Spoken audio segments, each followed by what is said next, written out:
the season started. All the pomp and circumstance. And here we go.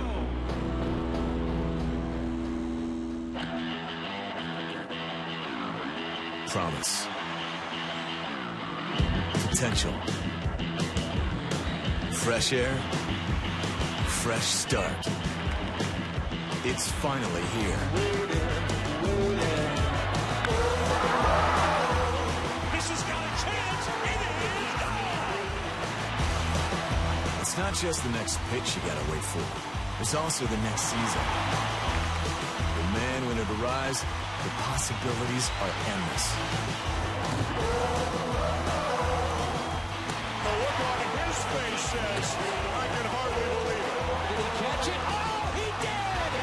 One of the most remarkable, improbable baseball games you will ever see. It's been a while. And the Giants have won the World Series. But baseball is so worth the wait. Welcome to opening night on ESPN.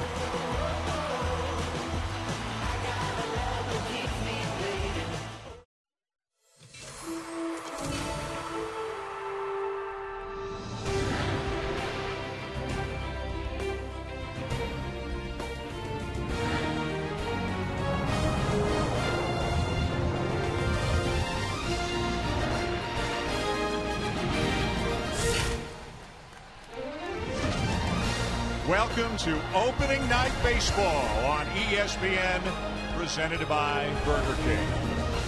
We have ourselves a new team in the American League. It's the Houston Astros, who are at home tonight to their new divisional rivals, but a team that the folks here in Houston don't like very much already, the Texas Rangers. Hi, everybody, and welcome to the 2013 season. Dan Schulman, Oral Hershiser, and welcoming John Kruk to the Sunday night booth this year. Should be a great season. So many storylines heading into the year. If you had to pick one that's really interesting you heading into the year, what is it? It happened during the hot stoves. Not the East Coast making the splash, but the West Coast. All the money going out there to the West. What the Angels do with signing Josh Hamilton, adding him to Albert Pujols. Then you look at the Dodgers. Zach Greinke, a big sign, and the ripples still there from Gonzalez and Crawford and Beckett. Will money lead to production? Will production lead to wins? Will they get a championship on the West Coast with all that spending? Crucky, what's number one on your list? Well, I got to go back east and talk about the American League East and the parity that is at the division.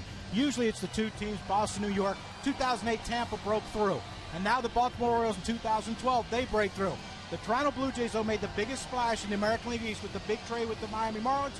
Can they break through in 2013 and add another team to the postseason? For a little bit more on the two teams we're going to see here tonight, let's send it down to the field now and welcome in Buster Olney. Dan, the Texas Rangers and the Houston Astros are in major transitions. For the Rangers, who played in two of the last three World Series, no Josh Hamilton, no Michael Young, no Mike Napoli, so they're trying to fill in the offensive gaps with A.J. Brzezinski and Lance Berkman. And the Houston Astros, after 51 years in the National League, are playing their first game tonight in the American League, fielding a team with a payroll of $18.7 million. There are actually 23 individual players making more than the Astros' entire roster. They are the purest experiment with statistical use in baseball. No team has ever taken it this far, Dan. Buster, thank you. It'll be interesting to see how it unfolds for the Astros over the next couple of years. This is a team, expectations are low, lost over 100 games each of the last 2 years. Here is their opening day starter, the highest paid player on the whole team at $3 million. Total payroll is about $20 million. Bud Norris, who was terrific at home last year. Yeah, look at those home numbers, 4-1 at home, 3-12 on the road. The ERA, huge differential. Talking to Bud yesterday, the biggest difference for him was the concentration and focus, avoiding the left field wall here in Houston. And on the road, some of those little nagging injuries would creep up, and he thought that's what made his ERA get so high. For the Texas Rangers, who have made the postseason each of the last 3 years, Ron Washington is excited about the team that he's going to put on the field in 2013. There have been some notable changes, but Wash likes what he's got and feels good about the Rangers' prospects heading into the season. As you know, Josh Hamilton, Michael Young, Mike Napoli now playing elsewhere. So who have they brought in To help supply some offense, well, one of the guys is somebody very familiar to Houston fans. Lance Berkman, who played so many years here as an Astro and is one of the best switch hitters in baseball history. If the knee is healthy, you know he can still swing the bat. And a holdover in Adrian Beltre, one of the very best third basemen offensively and defensively in Major League Baseball. Another new name down there in the 7th spot, A.J. Pierzynski, so many years with the White Sox. But he is new to the Rangers as well, coming off a season with a career high 27 home runs. Defensively for the Houston Astros, Matt Dominguez at third. Ronnie Cedeno just picked up last week as at short. Jose Altuve, their all-star last year, at second. Brett Wallace at first, and Jason Castro is behind the plate. Left to right in the outfield, Chris Carter, Justin Maxwell, and Brandon Barnes. A big crowd, an enthusiastic crowd too, which took a lot of pleasure in booing every Texas Ranger name that they could hear before the game during the introductions. And now, of course, instead of just playing in interleague play, these two teams are now in the same division and will meet many times over the course of the regular season. Ian Kinsler will step in. It is time for baseball here in 2013. Bud Norris will throw the first pitch of the year.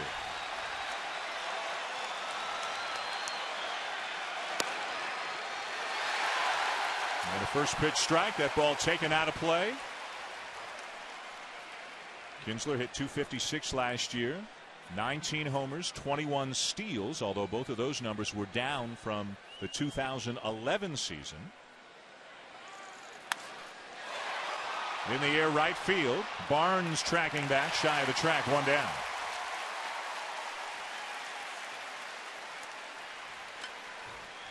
Ian Kinsler over the last 2 seasons has homered on opening day. He'll have a few more at bats today to triplicate that. Triplicate that? I don't know. It's early in the 2013 Triplicate season. that. Wow. Here's Elvis Andrus, the shortstop. He's throwing that out in the first inning already. It's going to be a long year, eh, Crucky?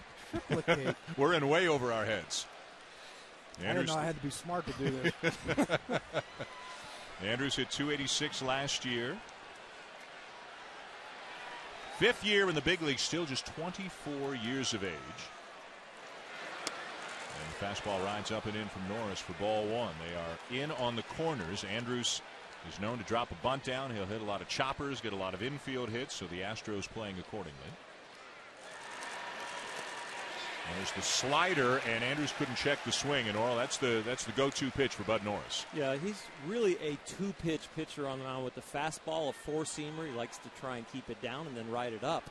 And then his slider, and the key to his success is when he can throw it for a strike and then also throw it for a ball like that last one. Has been tougher on righties than lefties in his career, as you would imagine with that slider. And he's got that outside corner with the knees measured pretty early as well. It must be a tight slider too, because a 1-0 count, when you're a hitter, 1-0, you're not looking for any breaking ball, and you can tell Andrus was fooled with a check swing. Let's see if he goes back to it now out in front, 1-2. He does, but he bounces it in. 2 balls and 2 strikes. We'll see many variations of that slider to right-handed hitters tonight from Bud Norris, because he'll grip it the same way, but he'll decide to try and get to the front of the ball to break it big, or to the back of the ball to make it more like a cutter.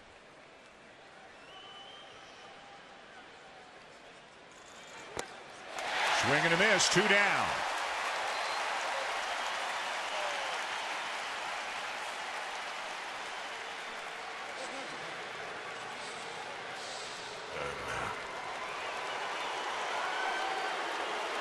Kind of a mixed reaction for Lance Berkman. Well, maybe mixed is a little bit generous. Spent 11 years here with the Houston Astros. Went to St. Louis, now with the Texas Rangers. He will DH predominantly. Holds many Houston offensive records. Has the highest slugging percentage for any Astro ever. And boy, they had some good years here with Berkman, Bagwell, Biggio for a long, long time. Yeah, I never understood that when a guy leaves, it wasn't his choice to leave, was it? I mean, they were going through a rebuilding phase, and he wasn't part of it, so they had to get rid of him. Had knee surgery last year. That's why, as you can see, he only played in 32 games for the Cardinals. But I don't think anybody doubts, Crucky, if he's healthy, he can still swing the bat. He can definitely swing the bat, and the great thing about him is he's a manager's nightmare, opposing manager's nightmare, because he's a switch hitter, and he has power from both sides.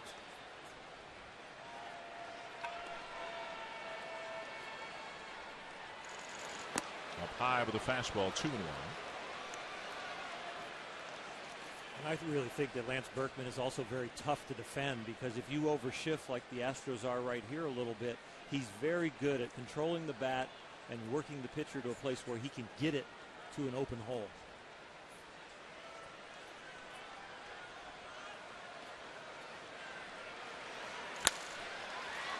Ground ball to short.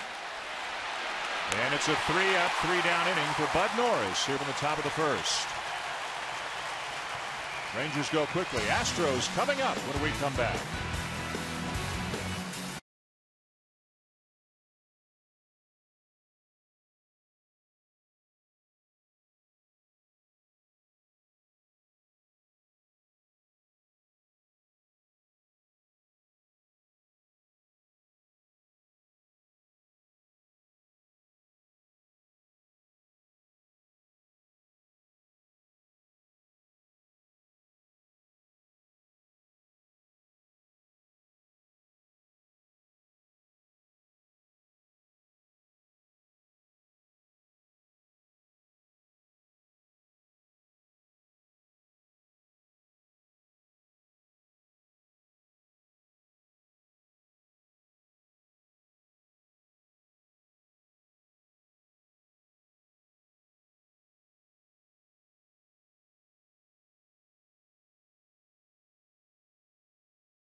Baseball on ESPN, presented by Burger King, where taste is king.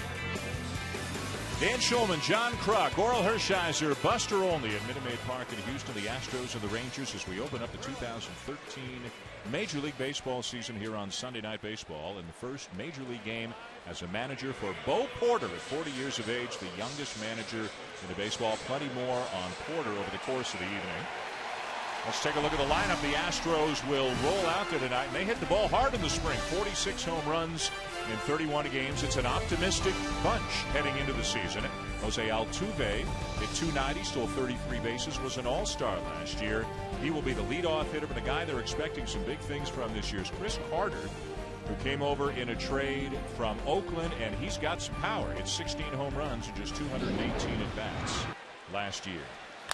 First pitch swinging and a base hit into left field for Altuve.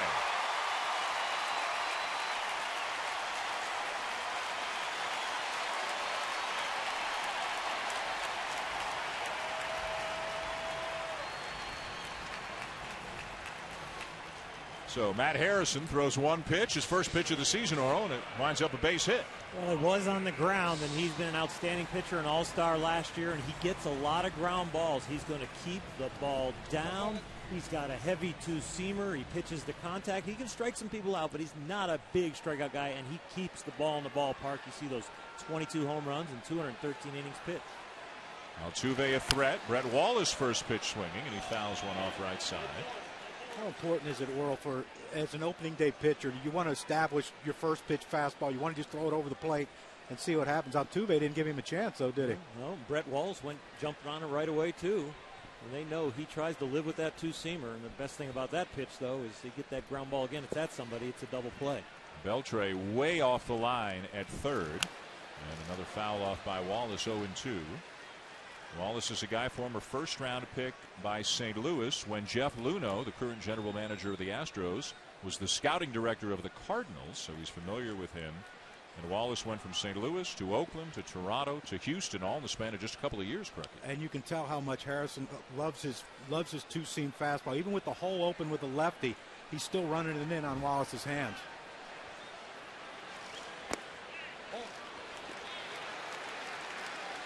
Ron Washington telling us he really had two good options for opening day between Matt Harrison and Yu Darvish. But he said Harrison led the team in wins last year with 18. He also felt Harrison was the most consistent pitcher that the Rangers had last year, so he deserved to get the opening day start. 2-2, and the runner is breaking. Throw down. Got him.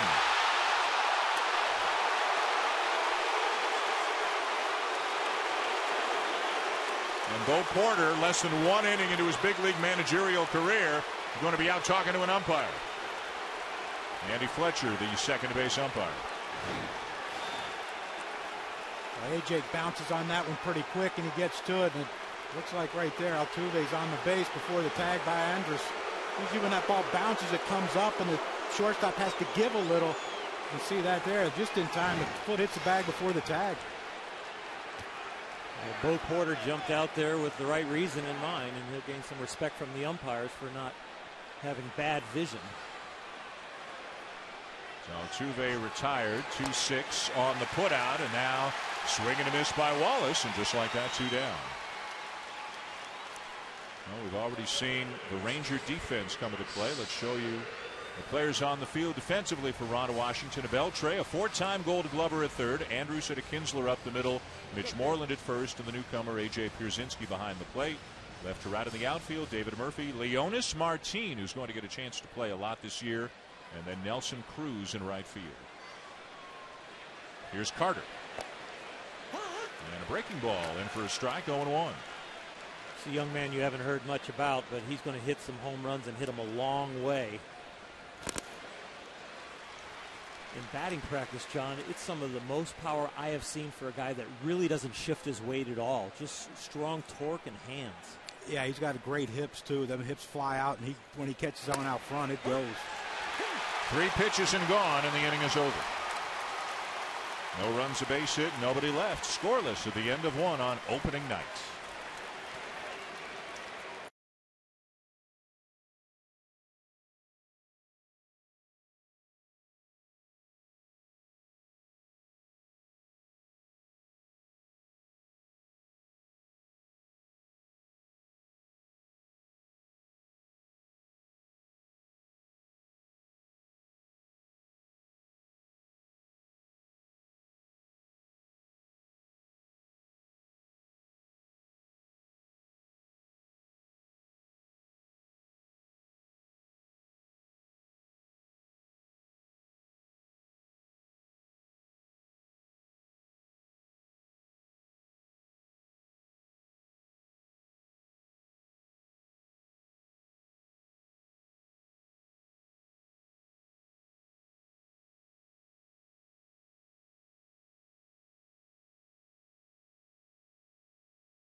Baseball on ESPN from Minute Maid Park in Houston. The Astros playing their first ever game in the American League after spending 51 seasons in the National League.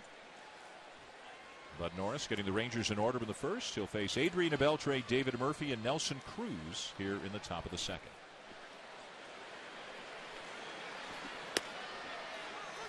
And the strike taken by Beltre, coming off another great year. .321, 36 homers, 102 RBIs, and a Gold Glove. 33 years of age. Swing and a miss at the slider, 0-2. And Oral, that one was more 12-6 as opposed to 2-8. He's got a small one, he's got a big sweeper, and then he's got that one, if he stays on it real well, that's straight down. And that's the one that's the key to the outing, that he can throw for a strike. It almost acts like a split finger when it goes straight down. Line to third, one down.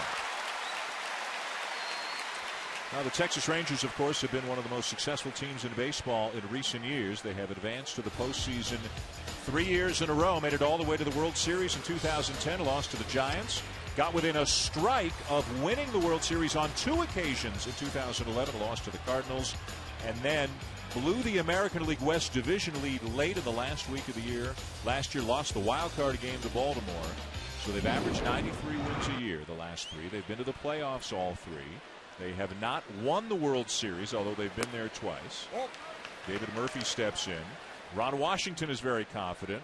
Crucky, let me start with you. Are the Rangers still the team that they've been? Are they still a threat to go the distance? I think they are because of their starting pitching. I really believe Derek Holland's going to have a big year. I think he's one of those guys that's been an enigma where he throws like he did in the World Series. He pitched a great game in the 2011 World Series, and then he struggles in the regular season. But I think he's going to turn around. And I like the team they have now. I like the speed in the outfield. The defense now in the outfield is better, I think.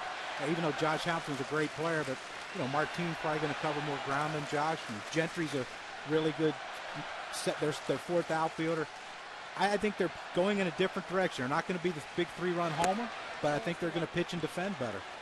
And I think their offense might be fine. The key to the offense for me is the health of A.J. Pierzynski and the health of Lance Berkman, and then an upside year from Ian Kinsler, who had a down year last year. I think they can make up the production if those guys can produce and stay in the lineup.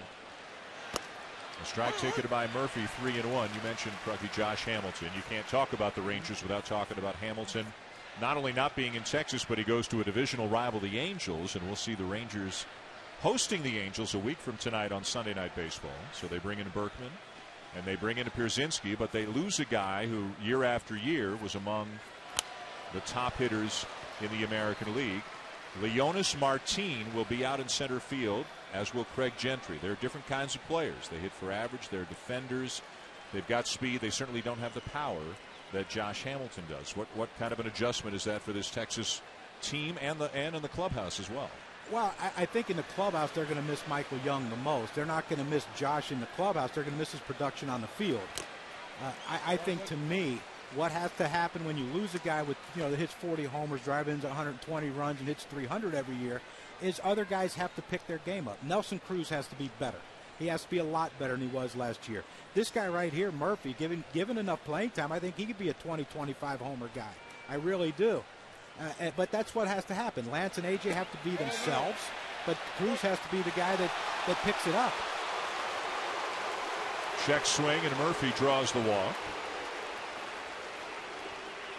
Time now to take a look at some new faces and new places, brought to you by Denny's. And these are players who have left the Texas Rangers. We mentioned Josh Hamilton. You mentioned Michael Young. Mike Napoli, big power behind the plate. And a couple of pretty important relievers. And Mike Adams and Koji Uehara. They bring in Berkman and Pierzynski. Joaquim Soria, who is injured right now, but should be back, they hope, by the 1st of June. And they led the majors in offense last year, almost 5 runs per game. Nelson Cruz steps in and bounces one foul up the third baseline. Cruz, like Kinsler, his numbers took a step back last year from where they had been in 2011. And he really slacked off as far as hitting with runners in scoring position, expanded his strike zone a lot last year, and really didn't get those easy RBIs when they were out there for the picking. And he needs to be able to be a productive hitter in key situations, not just when he hits the blast. How far Matt Dominguez is away from the third baseline, and Bud Norris threw first pitch slider. Cruz gets out in front and hooks it down the line. I mean, if that ball stays fair, it's if he catches it, it's an infield hit. I didn't know Nelson Cruz was that big an opposite field hitter, because the outfield's playing him to pull with Maxwell in center, over into left center field. Yep, second baseman shading up the middle. Now, Oral, as a pitcher, if you saw this, if you didn't approve of it, what would you do? Would you make eye contact with Dominguez? Well, I would usually go over it with the defensive reporter where they think they're going to play, and if I saw some overshifts that I didn't agree with, and really not about where they're going to hit the ball, but don't take pitch selection away from me. Meaning, if I've got my third baseman that far off the line, as they do with Dominguez, that does take away my slow slider, my slow curveball, even my changeup, that I could give up a hit and a double that used to have been a routine out. Oh, Bud Norris right there just threw another breaking ball that stayed middle in. That if it's down a little bit, he hits it hard. Runner goes, pitch taken high, throw down, and out at second is Murphy.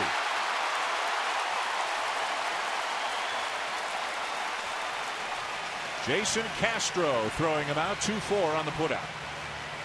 Jason Castro back for some knee trouble, missed most of last year, but now they're saying in camp he's swinging a great bat, but behind the plate the feet are quick, the release was great, and that was an outstanding throw from that young man. They're expecting big things from him back there, the leadership and the offense. Well, and you wonder, with the absence of Josh Hamilton and Mike Napoli and Michael Young, are the Rangers going to try to force the issue more? Breaking ball fouled off, 2-2 on Cruz. It looked like Ron Washington just going with an aggressive style play, because you still have two boppers right here, and Cruz and Przinski coming up. Przinski in the hole on deck. I mean, having 27 home runs last year, his best production as far as the home run is concerned. Oh, it's inside. A little bit inside, says home plate umpire Sam Holbrook, and the count is full. Yep.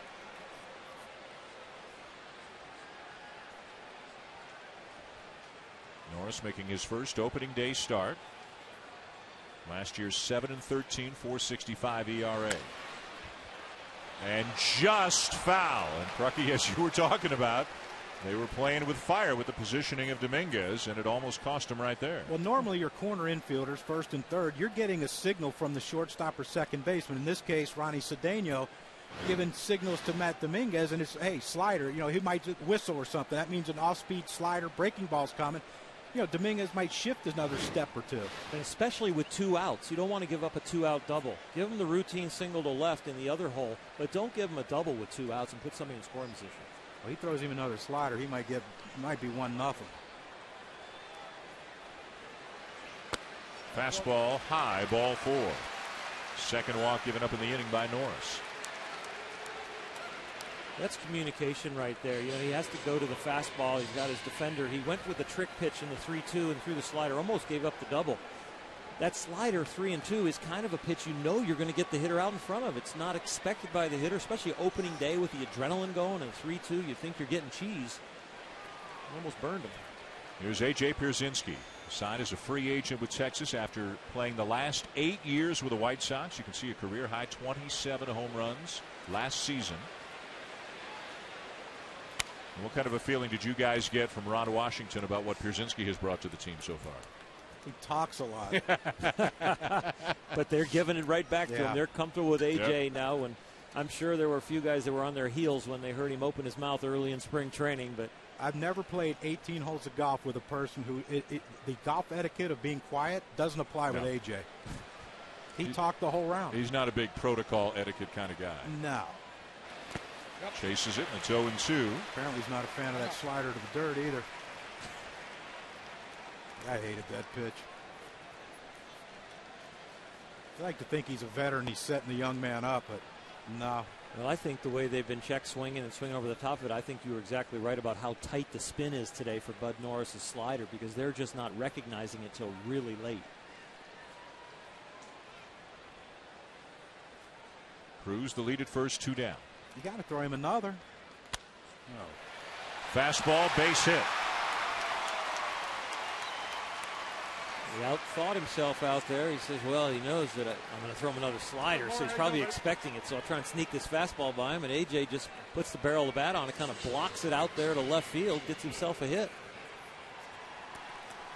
Wouldn't you risk it? Wouldn't you risk, let's bounce another one? If you bounce it, it's either ball 1, and now you have 1 and 2, or he swings it. And he tries to throw a fastball here for some inexplicable reason. Well, he made a mistake with it because he got too much of the plate and too not high enough. If he's going to throw it there, go ahead and throw it as a setup pitch and go up the ladder a little higher. You can't trick AJ. He's not thinking with you? Nope. There's not a whole lot of thought process goes into his hitting. Here's Mitch Moreland, the first baseman. Had a great spring for the Rangers, coming off a year in which he hit 15 home runs, drove in 50. 2 on with 2 outs here in the top of the second. I'm out.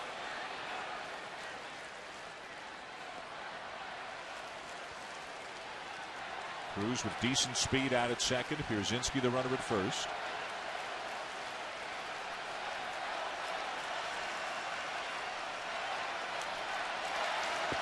Slider in the dirt, blocked by Castro. I'm out. Well, that's the first slider we've seen that short of home plate, and that's the first time you will see, I think, Bud Norris have a little opening day jitters. Now, you don't want to give up that first hit. You want to get through the first inning like he did, but now he's in his first jam of the year, and we see the first pitch is just a spike slider, about a 55-footer.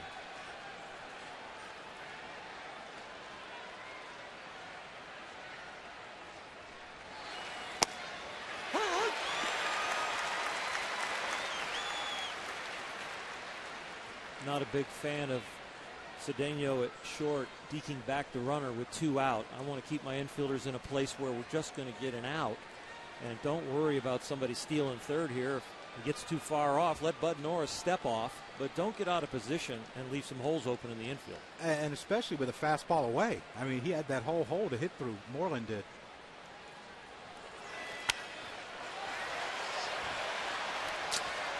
You know, Dan, those are the kind of issues that with a young team and not a lot of veterans on the Houston Astros as they go through this rebuilding process, that the little finesse parts of the game that Bo Porter is really going to have to work hard with his coaching staff to continually stay with these guys and not correct them every single moment he sees it, but really stay with them, because they're going to feel like they do nothing right if they corrected every single mistake they saw in every inning. Well, you talked to Bo Porter, and we'll get into this more as the game allows, but he brings a lot of positive energy to the conversation with you. He almost has kind of a football exuberance to him, and he used to play some football. He was a 40th round pick into baseball, played parts of 3 seasons in the big leagues. Nothing came easily. He had to work for everything he's gotten. Very highly thought of as a coach, and he is telling his players, ignore the noise. That's their motto. Don't pay attention to what other people say this team can't do. He says, go out and compete, try to win every game, and let's see what happens.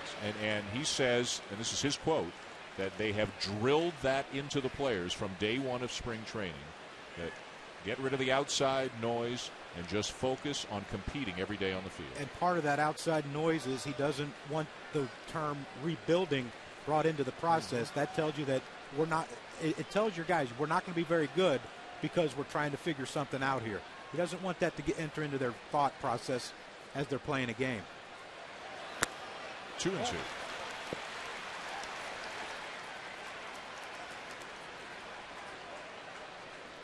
Bud Norris knows he needs to make a pitch. He's thrown everything he's got. He's pretty much a 2-pitch pitcher. He's not going to go to his 3rd pitch here as a changeup. He fought off his slider. He hasn't been able to sneak the fastball by him. He knows he's got to make a good one.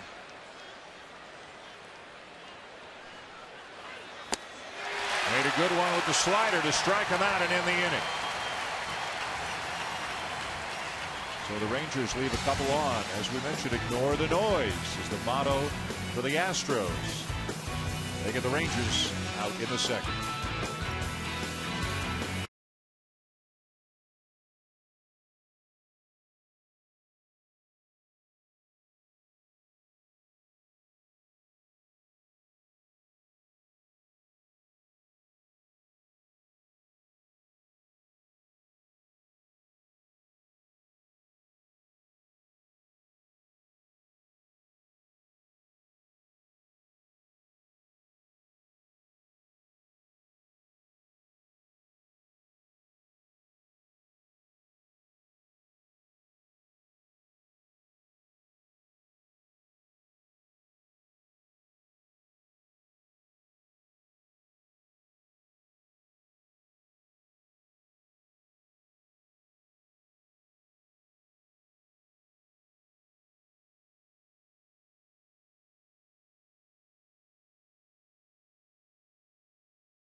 Houston, new league for the Astros and new look as well, as they have modernized, changed their logo, their jerseys.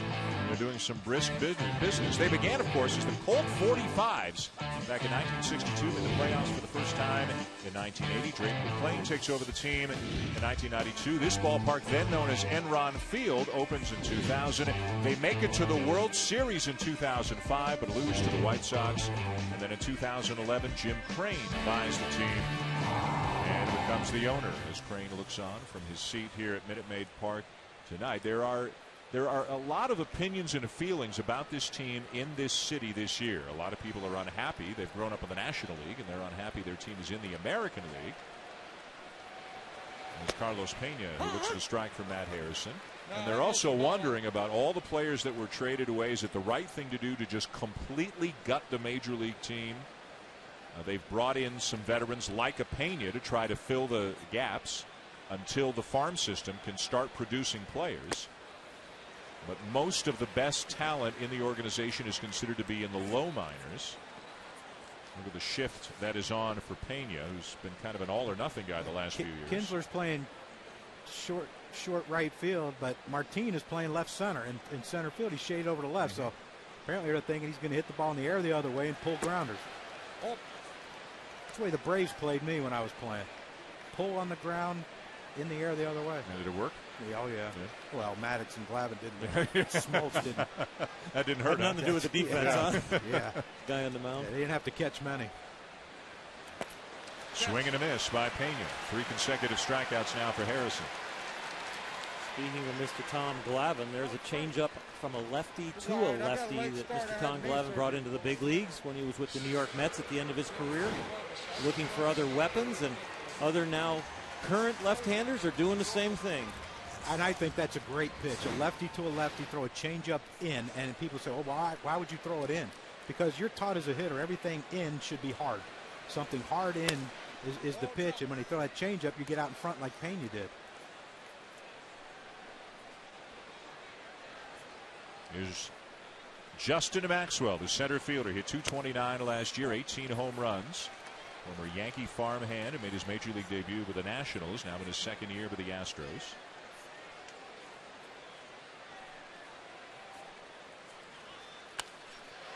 Line to third and speared by Beltre for the second out. What a surprise. Adrian caught it. He's so good down there. You're going to get some arguments down in Tampa about Evan Longoria, but to me, he's the best third baseman in all of baseball. Unbelievable reflexes, great throwing arm, flat-footed, throws a 92 to first. Yeah. He plays third base with his hands, where a lot of guys have to play with their feet, and it doesn't matter what position or where his weight transfer is. His throws are hard and accurate. And he has fun playing the game, as you can see right there. He really loves going out there and playing every day. He always has those little minor injuries at the beginning of spring training, but always seems to get healthy for opening day. How does that happen? I don't know. Here's Jason Castro, the Houston catcher. As Oral mentioned a little bit earlier, he's healthier now. He missed all of 2011 after knee surgery, and the knee was still a problem off and on last year. But we had 3 people say the exact same thing to us about him yesterday. He's got his legs underneath him now, and they think it's going to help him tremendously both behind the plate and with the bat. Well, I played with a guy in Darren Dalton that had, his knee reconstructed after collision at home. It took him 2 or 3 years to get that feeling that, now I can trust my knees to swing hard and my balance and my power using my legs. It took him a few years. When he got it, though, he got it pretty good. You can see Castro finished last season well, had a big spring as well, hitting for a lot of power, but comes up empty this time as Matt Harrison now has 4 strikeouts in his first 2 innings of work.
that intrigues us as well, because that's the game we're going to be doing tomorrow. We're heading to Los Angeles tonight and looking forward to the Giants and the Dodgers tomorrow. Game 2 of the quadruple header on the ESPN family of networks. It figures to be quite a storyline all season long in the National League West. The Giants, who have won 2 World Series in the last 3 years, and the Dodgers, who loaded up last year and even more so in the offseason, now in excess of a $200 million payroll. And will it all come together? Will they mesh? Will they be healthy? Will they be what they appear they could be on paper? How do you guys size up the National League West? Well, I think people need to tip their hat to the San Francisco Giants and give them some credit, but it's easy to overlook them right now and talk about the Dodgers because of all the spending. And Clayton Kershaw and Zach Greinke give them a great 1-2 punch. Let's see if Kane and Bumgarner and Vogelsson and Zito and Lincecum can keep it going. It's going to be real interesting. I think go-to team battle right there. Leonis Martin leading off the third for the Rangers. Scoreless game, and the pitch is high. Ball 3. Now, the Giants, of course, just making a huge deal with Buster Posey. 9 years, $167 million as they lock up their best player. And a lot of people are going to question, why would they lock up a catcher for 9 years? You know, he's a catcher, but he's more than a catcher. He can play first base. He can play third base. Wherever they need him, he can play there. And there is talk about, in a few years, moving him to a different position to save the wear and tear and keep that productive offense in that arsenal. Not a lot of changes for the Giants from last year to this year. They re-signed Scudero. They re-signed Pagan. By and large, they have the same team. They probably had as little turnover as just about any team in baseball between the end of last year and the beginning of this year. Some of the scouts talking around the league say that it might be an issue with Sergio Romo at the end, you know, only throwing about 88 and relying a lot on the slider. You know, he did a great job last year in the playoffs and the World Series, but some people think, you know, maybe they might need help at the end of their bullpen. I put my money on Sergio Romo. That slider's nasty. It is nasty. And he's got guts, and that goes a long way as a closer. Swing and a miss, and Martin is gone, 1 down. Well, if you like pitching matchups, you're going to like tomorrow's game from Dodger Stadium. It'll be Matt Cain and Clayton Kershaw. Kershaw, Cy Young Award winner 2 years ago, the runner-up last year, led the league in ERA each year. And Matt Cain has been just sensational as well for the Giants in recent years. Remember how good he was the first time they went to the World Series and won it in 2010, and he's become about as rock-solid reliable as any starting pitcher in the game. Here's Kinsler as we move back to the top of the Rangers lineup. You know, one of the questions on the Dodgers is Clayton Kershaw going to be able to stay healthy with that hip. And one of the things that would tell me that he is very, very healthy if he doesn't sign an extension before tomorrow's game. Because he said there'll be no negotiation for an extension during the season. So if he's feeling very confident about his health, maybe he will hold off and not go for Kane, Verlander, big numbers like Greinke got. I never understood that. Why you wouldn't talk during the season? He pitches once every 5 days. What's the other 4 days? He can't take a phone call? It's a distraction. Oh, please. Plus, you know, just let your agent talk. Exactly, you don't have right. to tell us the conversations are going on, and then just tell me what at the very end when you think you're real close, we can do the deal. Call me when they have a final number and years, and then we'll talk. I mean, if someone's going to give me $200 million or $150 million, that's a good distraction. I'll talk whenever they want. That's a lot of steak. Whoa. 3-1 the count on to Kinsler. No score here in the top of the third in Houston. That's a lot of golf. I don't know about you guys. Kinsler with a fly ball to right field.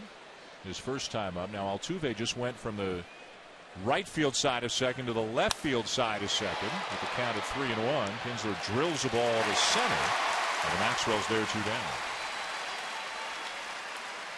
Opening day baseball is on ESPN tomorrow, as Carl and Barry were talking about. It begins with the Red Sox and the Yankees at 1 o'clock Eastern time. It'll be John Lester for Boston and CC Sabathia for New York. And then, as mentioned, we'll have the defending World Series champion San Francisco Giants taking on their arch rivals, the Los Angeles Dodgers. Matt Cain, Clayton Kershaw, 4 Eastern, 1 Pacific on ESPN.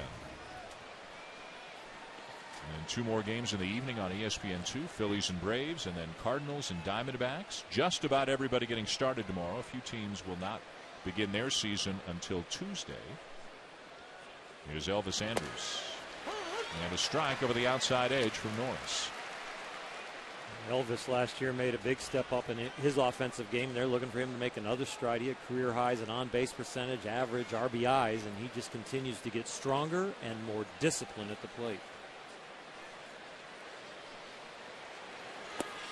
Shows bunt, takes it inside, a ball and a strike. Got the attention of Matt Dominguez down at third.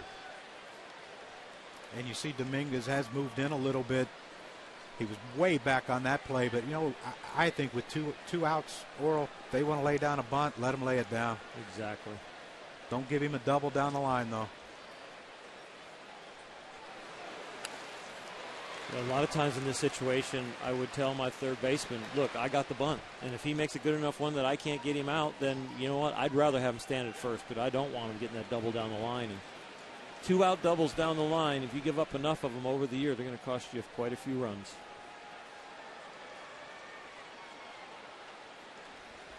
Make them get 2 hits to get a run.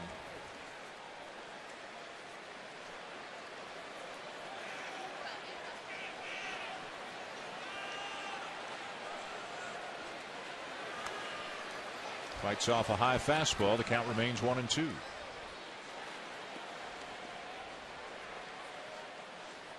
Now the Rangers have one of the top prospects in baseball, Jurickson Profar, a middle infielder.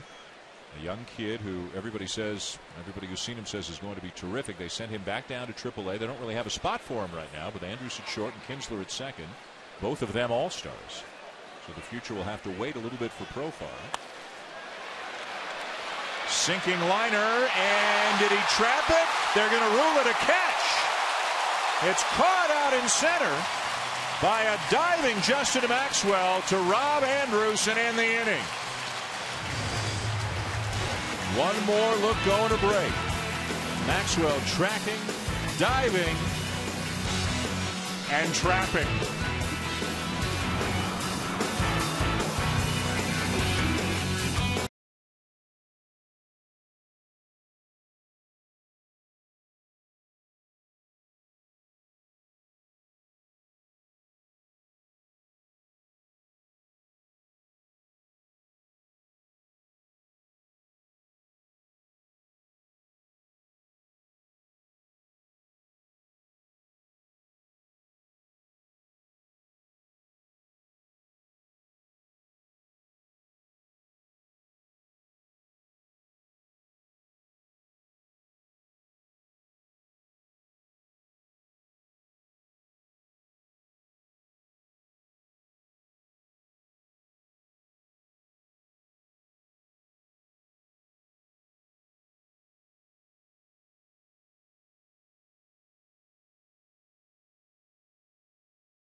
Welcome to opening night baseball on ESPN, presented by Burger King.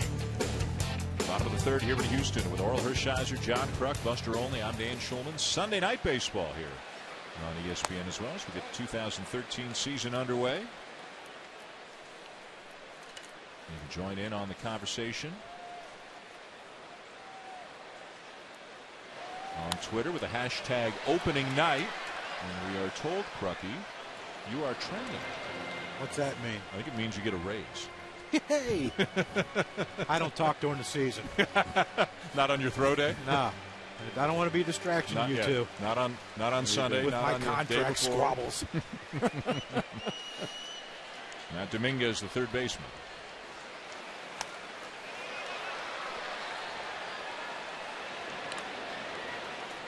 Matt Harrison on the mound, 4 strikeouts through 2, has given up 1 hit.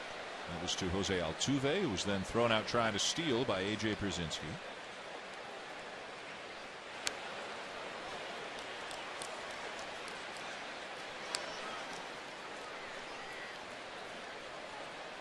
I should say thrown out trying to advance, not technically not thrown out trying to steal, trying to advance. The pitch was in the dirt, and then Altuve went, and Pierzynski threw him out, so not technically thrown out trying to steal.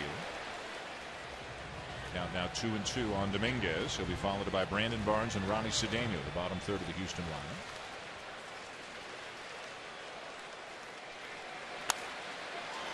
And a roller to short. 1 down.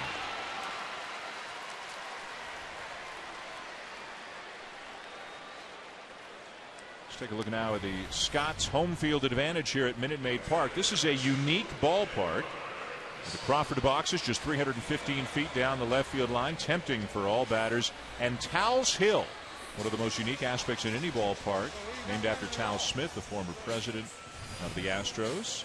We've got the locomotive here at Minute Maid Park, high above the fence out in left center. It goes over toward the left field corner.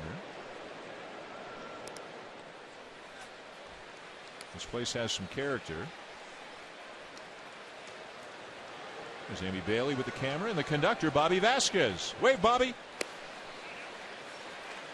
I am shocked that nobody on our crew asked you to go out there and ride that train. Well, they probably knew if I went up that far, I would never get back here. Of course, I like oranges. There's a bunch of them up there. Those are fake, John. They're edible. Swing and a miss, 2-1 on Barnes. Remember being here during the postseason in 04 and 05. The Astros made the World Series in 05, and they had just great teams. And this place rocked. This place was about as loud as any ballpark you could find back then. 2-2 to count. And it's a franchise with a proud tradition. They've had some great players, some Hall of Famers, and they're hoping that in the not too distant future that they'll get back to where they were. Harrison with his 5th strikeout already. Well, he is really on his game. He's locating that 2-seamer to both sides of the plate. That was a swing and miss changeup right there. And you can throw the ball 94 miles an hour on the corners down and then come back with something around 82. Look at that changeup grip. He turns it over. He's throwing it with the 2 fingers in the middle of his hand. Not a complete okay changeup. Not really using his pinkies. Pinkies down on the side of the ball. Boy, he is locked in on that outside corner to righties. 2 down, nobody on for Ronnie Cedeno. Spent last year with the Mets. Released late this spring by the Cardinals.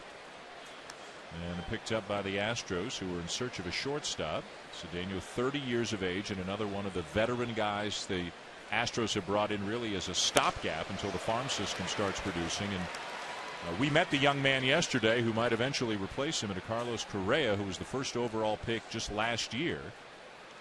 18 years of age, and he is a big, impressive-looking kid. He really looked like a young Alex Rodriguez to me when Alex came up to Seattle as a young man. Just the size of his hands and arms and just the chiseled body already. He looked like a tremendous athlete. Down the right field line, and Cruz is there to end the inning. End of 3, no score. And former Astro great Lance Berkman will lead it off for the Rangers when we come back.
Opening night baseball on ESPN, presented by Burger King, is brought to you by Scotts, the official lawn care company of Major League Baseball. Back in Houston, Dan Schulman, John Kruk, Oral Hershiser, Buster Olney. Rangers and Astros scoreless going to the fourth. Lance Berkman to lead it off against Bud Norris. Berkman grounding out his first time up. And a strike of the knees, 0-1. Lance Berkman wanted to chat about the strike zone a little bit with Sam Holbrook, the home plate umpire. Sharply hit into left center, a base hit. Maxwell cuts it off, and Berkman with a long single.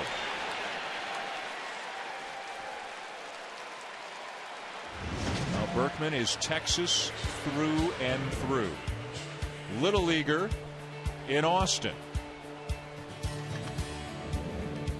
To high school in New Braunfels, Texas. Was the National Player of the Year in 1997 right here in Houston, playing at Rice. Of course, was an Astro for 11 outstanding years from 1999 through 2010. One of the most feared hitters in baseball.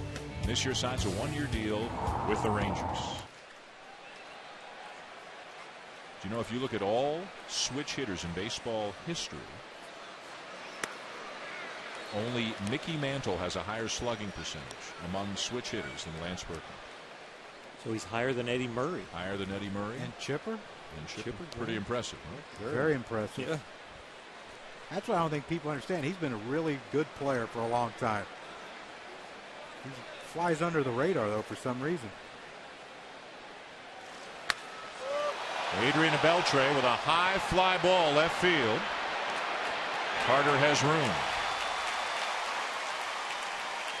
You can never be sure in this ballpark when it goes to left field, because it's not that far away to hit it out of here into the Crawford boxes.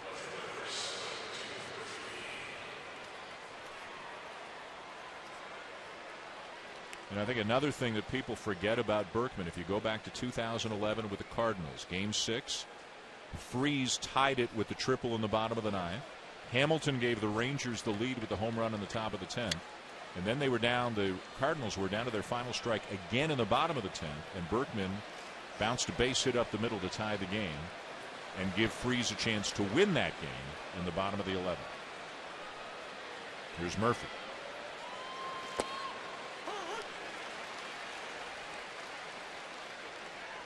As you mentioned earlier, Crucky, he played a lot and played well last year. Hit over 300. And even though he's a left-handed batter, hit better against lefties. Hit 347 against lefties, and he might get even more playing time this year than he got last year.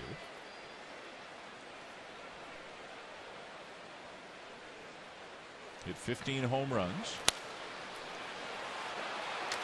These guys really had to bide his time over the last few years, wait for that opportunity, wait for a chance to get more than about 400 at-bats. He seems to be one of those guys the last 3 or 4 years that you know, he comes to spring training every year and they try to bring in guys to take his place. And every year, at some point in the season, he's getting a lot of playing time because the guy can hit. He might go first to third here with Berkman. Grounder in the hole. Not with that swing. The emergency hack, huh? Setting him up.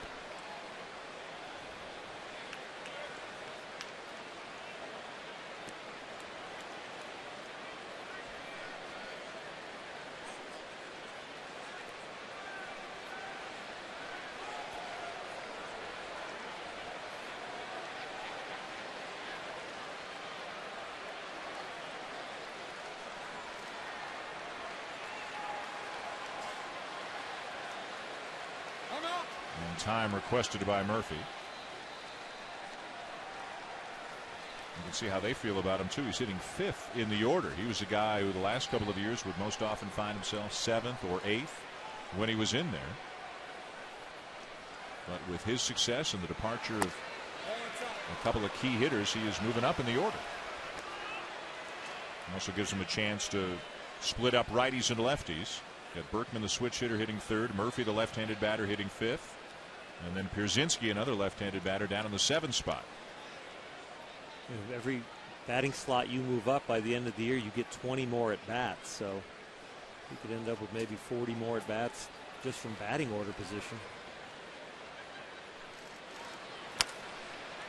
Bouncer foul.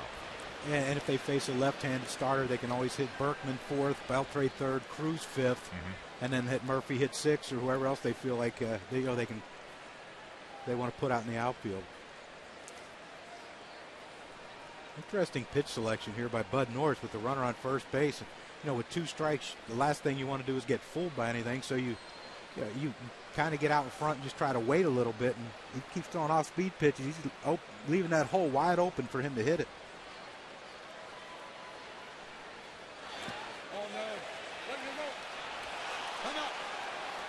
Did a good job holding the swing up. That's that slider that Bud Norris has been throwing that the hitters have had a tough time recognizing. Murphy is the first one to really be able to hold up. I'm real surprised they were actually playing on the bag with Berkman down there at first. You play slightly behind him. He had 2 stolen bases last year. That's true. That'll scare you. 2-2. Check swing on a fastball. Full count. And he did a lot of speed work in the winter. Yeah. Any chance they start him? All jokes aside, any chance they start him? I do. I think with the way Murphy's taken the last couple pitches, he's seeing the ball. Yep. And I think they feel like he can put it in play no matter if it's a strike, he can put it in play.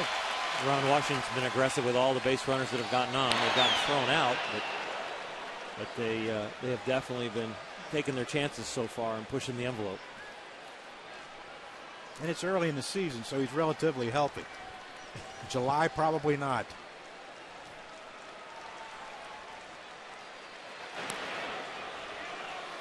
He's got the Astros worried. Well, I can tell you from experience, when you're on first and you're not going to steal the base, but you're going to be running anyway, hoping the guy puts it in play, the last thing you want to do is have to slide back into first twice with that short a lead.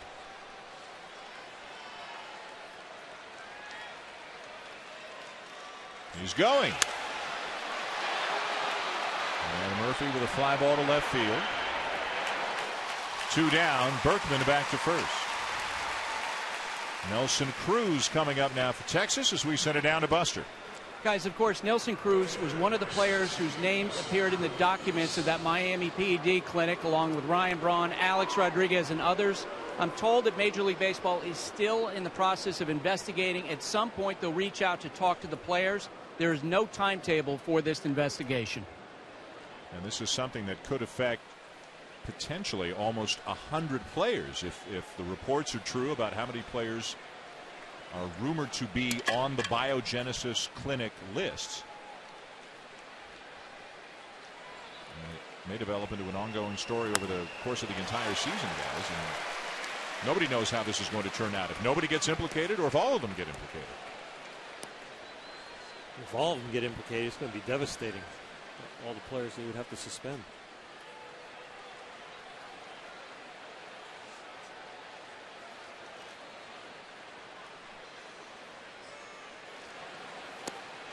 Oh, and 2.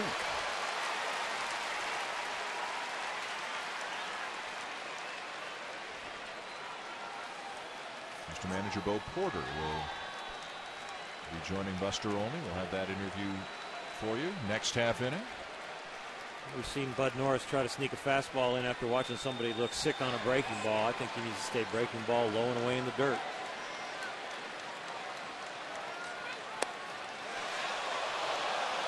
Good try, just didn't get it down. I'd throw him another one. I'd bounce another one. Bounce it. Trust Castro that he'll block it, keep it in front of him, keep Berkman from advancing to second, but I would bounce another one just to see if he'll chase it. The same kind that the lefties have had a tough time laying off of. It's been disappearing on them. It stays right on the plate but goes straight down. He better not hang it. No. Because he's pulling off really well right now. If it hangs middle end, he's going to crush it. Fastball got in on him just enough. Inning over. No runs, a base, and a man left. Still no score. You'll hear from Astros manager Bo Porter when we come back next half inning.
On ESPN, no score, Rangers and Astros.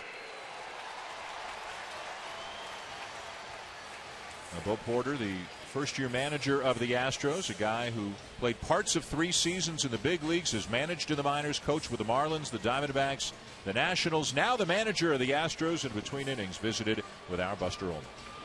Bo, a long road for you to becoming a major league manager. What does this night mean to you? It means a lot. You know, when you play the game and you think about what you're going to do after the game, it's something that I thought about when I got to the back end of my career, and I'm extremely honored and humbled, you know, at this opportunity, and I'm just excited for the city of Houston and the Houston Astros organization. Matt Harrison dealing so far. What do you see as the adjustments for your hitters to make tonight? I think we need to slow him down. I mean, he's getting the ball, and the ball is coming back out every 6-7 seconds. I think we need to make him slow down and kind of take our time a little bit and get better pitches to hit. Oh, thank you. Thank you. Buster Olney, Bo Porter. Bottom 4, no score. Matt Harrison facing Jose Altuve.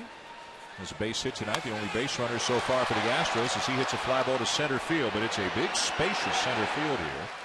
Plenty of room for Martin, one down. And Bo's wife, Stacy, is a native of Houston. One of the things that excited him about taking this job, he was rumored, maybe, guys, to be the next manager of the Washington Nationals. A coach there, but Davey Johnson came back for at least this year, beyond who knows. We've gotten a chance over the last couple of days to spend some time with Bo Porter. Get to know him, talk to him about his philosophies, his ideas. What do you guys take away from those meetings? What stands out to you guys about Porter? Enthusiasm, intensity, genuine purpose to his life and the plan he has for the Astros and these players. And he's a straight shooter. Yeah, I think the players are going to know where they stand with him. I don't think there's going to be any sugarcoating. You know, what he told us today in our meeting with him was, you know, you guys are big leaguers, and you're expected to compete like big leaguers and you know, give us 100% every single day, and he's going to hold them accountable to that. So much is said about what he said about, you know, don't pay any attention to the noise. Yep. And some of the noise for him is that, you know, just because our salaries aren't as high as our opponents doesn't mean that we're necessarily supposed to lose. Nobody wins on salary. We go out there on effort and execution, and we'll take everybody on. We'll take all comers.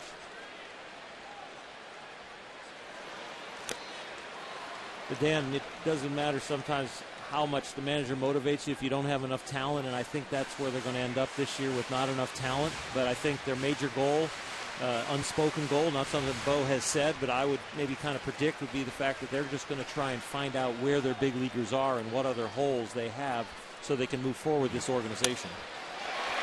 An 0-2 pitch. Wallace bangs one up the middle for a base hit. He talked to us about hoping that a year from now that they don't have as many jobs open in spring training, that more is settled, that he can learn from this year who can be part of the future, who can be part of the core, and who is not able to be part of the core. And this is another one of the sayings, and this one is Bo Porter's himself. The road to being a champion is always under construction. And there's Jeff Luhnow, the general manager of the Astros. And there's no doubt this is a team under construction. They don't like to use the term rebuilding around here, but this is a real fixer-upper right now with this team. They've traded off almost every recognizable name. They're trying to build from within. There's Craig Biggio, one of the all-time Astro greats, and an assistant, special assistant to the GM here in Houston. Looks like he can still play, doesn't too. Yep. Wow. Narrowly missed going into the Hall of Fame this year. Probably, you would imagine, will get there next year. Some of us let ourselves go after we retired, and apparently he decided to stay in shape. Sickening. Special assistant to the general manager and doing some coaching for his son's baseball team. 0-2 to Carter. Moreland over near the seats, won't have a play. And Bo Porter says he's not going to measure success this year by wins and losses. It's about the process. It's about the growth as a team and as an organization. They lost 106 2 years ago, lost 107 last year.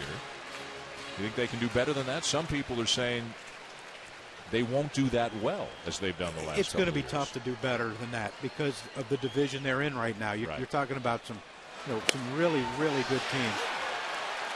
Moving to the American League West, joining the likes of the Angels, the Rangers, of course, the defending division champs in the A's, and a Seattle team that brought in a lot of offense in the offseason, and they look like they're improved. Kendrys Morales, Michael Morse. I mean, they added some guys who came from winning situations with the Angels and with the Washington Nationals. And I think you have to, when you have a young team like they have, you bring in guys from a winning organization, and they can teach these guys how to go about the winning process. It's hard to teach winning when you're playing against teams that know how to win already, and it's going to be a challenge to keep their spirits up and to learn in a possible really bad losing environment as far as record is concerned. And that's where Bo Porter says the veterans, the handful of veterans they brought in, and this is his term, he said they were handpicked. A guy like Carlos Pena, who's at the plate, Rick Ankiel, who was with Bo Porter in Washington. They wanted some veterans who could help get the younger kids through the tough times. Well, and to not have any divisive veterans that we're going to be on the same page and back the manager and his voice. Because the worst thing you can do is bring in veterans that maybe lose interest because of the growth and the quote-unquote construction. And then all of a sudden your voice from the manager's office doesn't ring as true because there can be some cancers in the locker room. The last thing young players need to hear is grumbling from a veteran about how terrible our team is. But believe me, I've been a part of that. It's real hard to get them out early for early BP or to work on PFP or to have infield practice, and you can get them out there because you have the authority, but to get them to concentrate and to continue to learn and grow, it's harder if the veterans don't back you. Base hit through the left side. Wallace, big turn. And we'll head back to second. They had the shift on for Pena, and he hit it through the open side of the infield. Watching him in batting practice today, he hit a couple balls way deep into the seats in left field. One off the wall out there and over the Crawford boxes. I think he's making a conscious effort to hit the ball the other way, and especially lefty-lefty. You know, I know as a left-handed hitter, if I could hit the ball the other way against a lefty, it was a great weapon. And Tony Gwynn taught me that early. Try to hit lefties the other way. Carlos Pena has to figure out a way to hit the ball more the other way to take that shift away from him. And I hear this stuff all the time. Oh, we'd rather give him a single to left and let him pull it to right. Okay, how many men are on base when you're giving him that single to left? There it didn't hurt you yet because Wallace didn't go to third base, but I mean, I don't want to give a hit to anyone anyway, a free hit. So now 2 men on with 2 outs. No score in the bottom of the 4th. And here's Justin Maxwell lined out to third his first time up. Maxwell struggled in the spring to swing the bat as he takes down and away ball 1.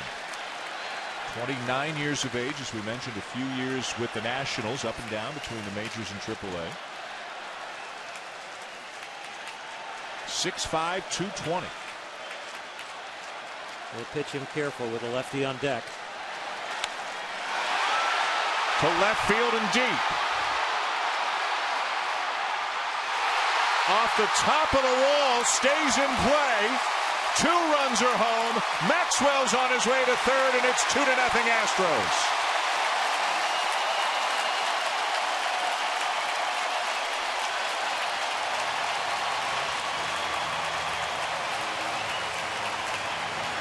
He's trying to pitch him tough, and he hangs a little breaking ball over the middle of the plate, and Maxwell does a good job not trying to do too much with it. This young man has tremendous power and doesn't get all of this, but the ball carries very well here. He got it high enough with some backspin.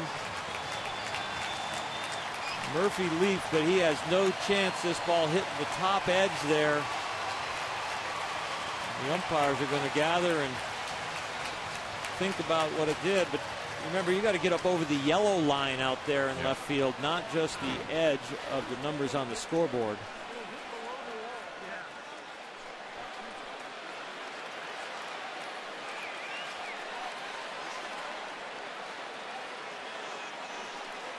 Bo Porter's out in the infield, so he must have gone out and said, hey, are you guys sure that didn't hit above the yellow line? They're going to go check. They're going to go look at it. Well, this will be a quick one because it was 3 feet below the yellow line.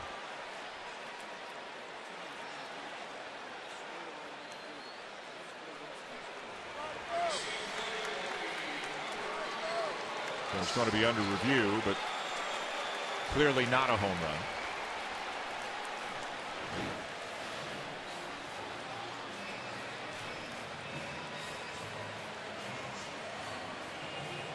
Yeah, and even if there's fan interference, the hat on the interference is on the other side of the yellow line also. You see this hat come down just barely, and doesn't look like it hits the hat of the fan trying to reach over.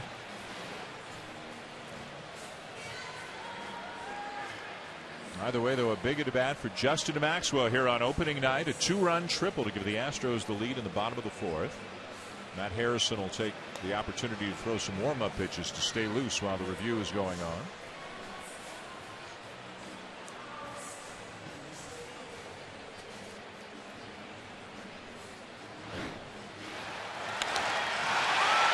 Justin Maxwell, he hits the ball and he's kind of watching it. He thinks he got it out, or he's hoping it hits the wall. He doesn't start running hard till he's about halfway to second base. Now, I'm not saying he could have had an inside the park home run, but he didn't give his third base coach a chance to send him because he Cadillac at the first base. And that's something your manager, you watch. Young players, how do they participate in the game? And the ruling on the field stands. Hey, I don't know if Maxwell would have gotten inside the park home run, but you've got to give your third base coach a chance. And if he ran hard to first, who knows? Because he got into third easily. And you had the little bobble out there and left. Well, and you have a lefty-lefty matchup here, and he overmatched Castro's last at bat with the strikeout. So you got to think maybe I'd take a chance and send him. Castro striking out his first time up. 2-0 Houston in the bottom of the 4th.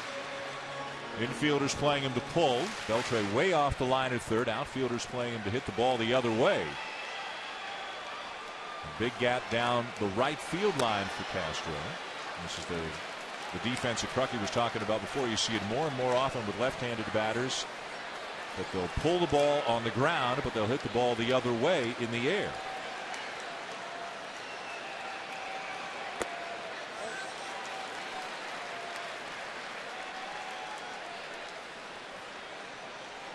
Maxwell drives in the first runs here in the 2013 season, and Houston has the lead. They'll play their first 15 games this year against divisional opponents, so they're going to find out early exactly what they're in for in the American League West. Harrison covering. Castro retired and the inning is over, but Houston has the lead 2-0 at the end of 4. Buster Olney with Texas manager Ron Washington when we come back.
Maxwell has given the Astros a 2-0 lead. Between innings, Buster Olney with Rangers manager Ron Washington. Harris in that inning after rolling through the first three. Well, you know, he got 2 quick strikes on Wallace, and you know, then he just made a mistake with a fastball with 2 strikes on him, and he got a base hit there. And Carlos Pena is a veteran hitter, threw another fastball to him, and he found a hole. And then the changeup he threw just ran back in on Maxwell, and he hit it off the wall. So this is your first game in years without Michael Young, without Josh Hamilton. How different is your clubhouse? Well, my clubhouse is the same. You know, we got guys up in there that knows how to win, and that's what we're about. So there isn't anything changed in my clubhouse other than the fact Hamilton is not there and Michael Young isn't there. Ron, thanks. Thank you. So a couple of very significant changes. Overall, of course, just about everybody is back for Texas. Here's one of the newcomers in A.J. Pierzynski. But Ron Washington, for years, would speak about what Michael Young meant in the clubhouse, even if he wasn't swinging the bat well at the time. As Pierzynski sends a ball slicing down the left field line and foul.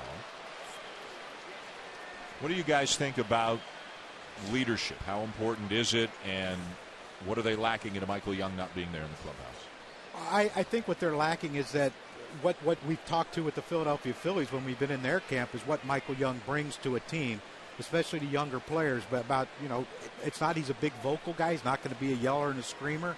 But you know, hitting, the approach to hitting, the what to look for type of thing, breaking down a pitcher. You know, Dominic Brown of the Phillies credits Michael Young with pretty much what he's done this spring besides the adjustments he's made, but the mental part of hitting. And I think that's, to me, is a great leader. When you have a skill, if you can get that skill, your knowledge of hitters or pitchers, and you can get that to the rest of your guys, young guys especially, you're in good shape. Swing and a miss by Pierzynski, 1 down. Not only do leaders talk the game and talk it the correct way and teach it continually, but they're not the last one to straggle on the field for stretching. They're not the one to the batting cage that forgot their bat and needs to send somebody back. They keep things sharp and keep things on top of it, and it then sends a message to everybody that if the oldest veteran guy, the highest paid guy, the most respected guy is always on time, always concentrating, always hustling, that's the message also. Here's Mitch Moreland, struck out his first time up. Bud Norris now with 4 strikeouts and a 2-0 lead here in the 5th inning. When you look at the New York Yankees over the last 18 years, since '95 when Derek Jeter was there, as soon as he established himself as a star, you see the guys they brought in. They don't, not many guys that they have brought in have lollygagged at the first base, you know, jogged on a routine grounder, you know, because when your best player doesn't do it, then you better not do it either. And the ones that do it, they aren't there long.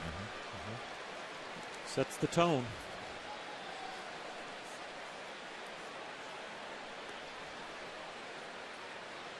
Infielders playing more than to pull. Outfielders basically straight away.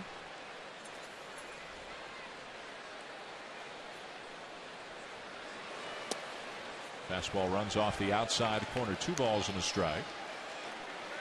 You can see out beyond Maxwell in center field. We mentioned Towles Hill, a 30-degree slope out to the 436 sign in center. You really got to hit it to get it there. But if you do, it is an adventure to say the least for the center fielder. Well, and there's a pole out there. Yeah. All kinds of obstacles. Shallow left field. Carter there, 2 down.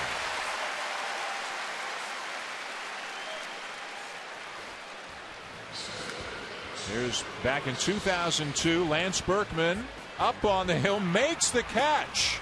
Playing center field back in the day, twisting and turning and stumbling, but he makes the catch.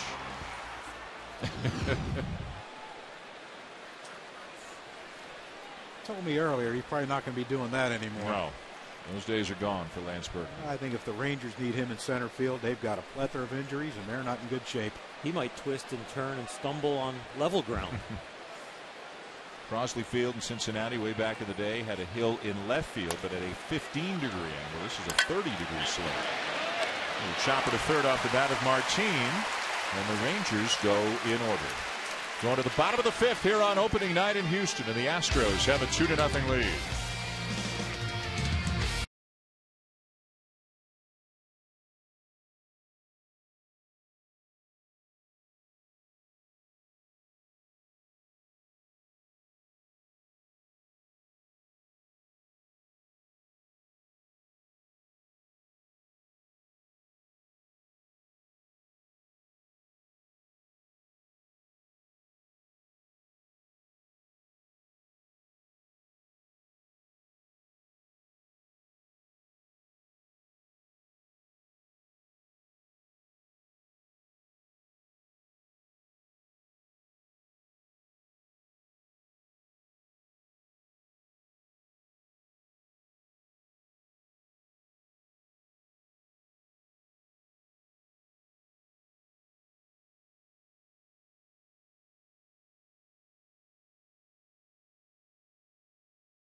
Bottom 5, 2-0 Astros. Matt Dominguez leading it off against Matt Harrison.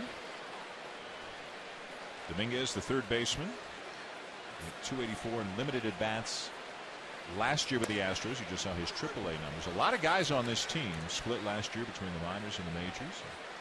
Won themselves a job here this spring. More for his glove than his bat.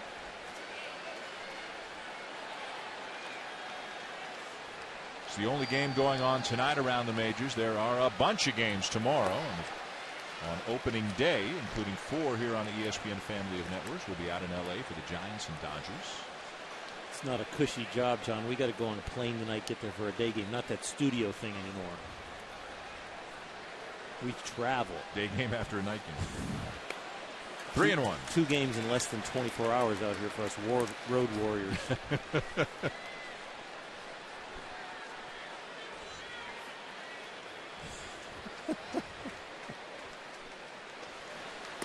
I can't even begin to say what I want to say. I thought I shut him up without getting fired. Yeah, it's early in the season for you to take that risk. Get a few more games under your belt. Thank you.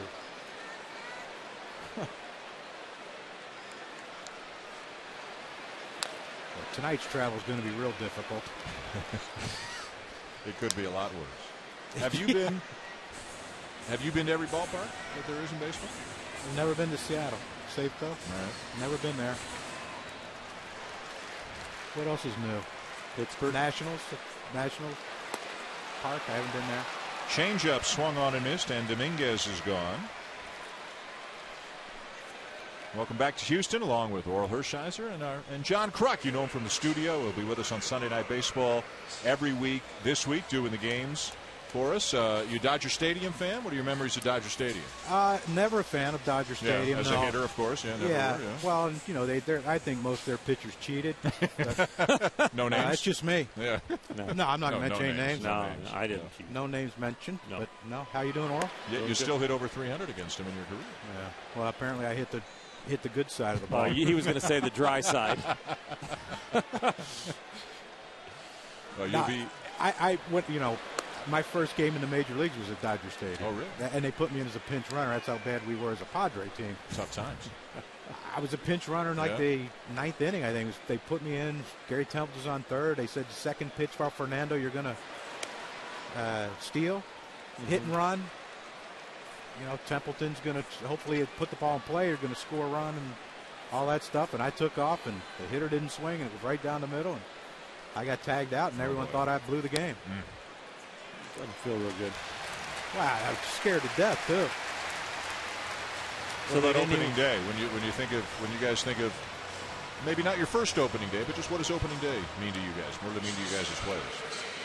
Well, it's a really exciting day, but as a starting pitcher, I did not like pitching on opening day. It's just so much pageantry and could be delays with all the festivities before the game. So really like to be meticulous about their preparation. But I remember the worst one I had was the Marlins inaugural game. I got killed. Charlie Huff throwing the knuckleball out there, butterflies for the Marlins. They won their opening day. And the worst part was the next day I had to sign all the memorabilia as a loser. How many opening days did you start? I'll bet you probably only 3 or 4. Really? Yeah. Because I didn't like him. I told him I'll take game 2. And I wasn't really up there. We had Fernando. We had a lot of guys that could have had a choice at who you're going to start opening day. 88, I assume you did. I think I might have. 89, you definitely did, coming off 88. You know what? 89, I didn't pitch till the 3rd or 4th. Oh, really? Base hit into right field, booted out there. And coming around from first to score is Barnes, heading to third. Cedeno, 3-0 Astros.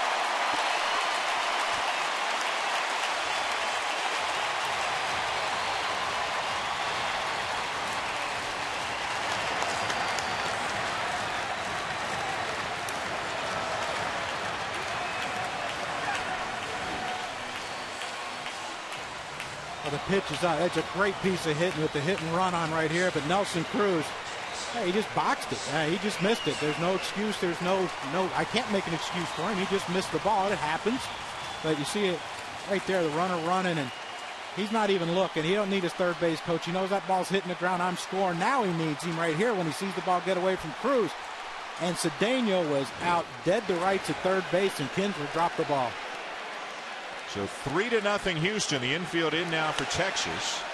The scoring on the play is a base hit for Cedeno, and then E9, an error on Cruz, no RBI on the play.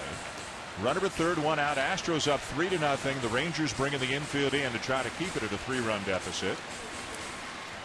And Altuve, who's a free swinger, already has a base hit tonight. Also hit a ball hard to center field. Looking to get something through the infield or to the outfield to bring home another run. Altuve stands just 5 foot 5 inches, but hit almost 300 last year, was an all-star, stole 33 bases, and hit .359 last year against left-handed pitching.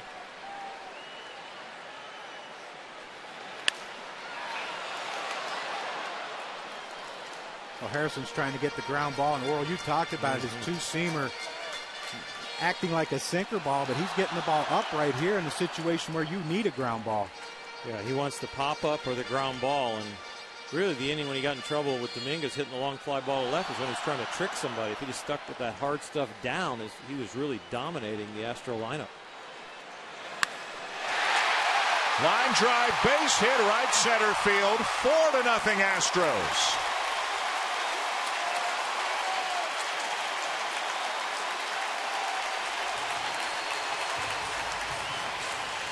5'5", 175 pounds, standing at first base, but that's another big RBI right there, and he goes up on his toes to hit this one. It's a high fastball up around his chin almost, and he comes up out of his stance just to kind of raise up and get his hands above the ball to get the barrel of the bat on it and square it up and not pop it up.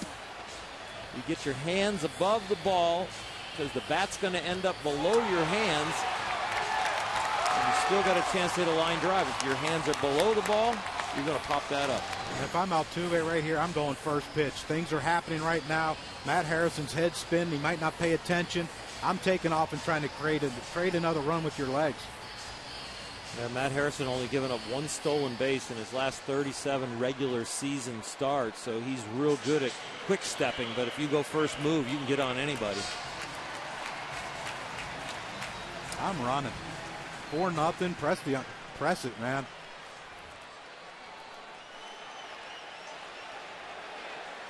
Tough night for Harrison. Still just 1 out of the inning. Wallace is the batter. We heard you, John. You need to talk lower. Wallace is a guy they put in the 2 spot in part with the speed of Altuve. They think Wallace is going to see more fastballs hitting in this spot, and that'll help him out. A guy who was thought to be a big power hitter when he came up, but really has been more of a line drive gap-to-gap hitter, but they feel they've tinkered with his swing. There's Derek Lowe now up in the Texas pen. We watched for some action right here, Dan. Left on left, they might go hit and run.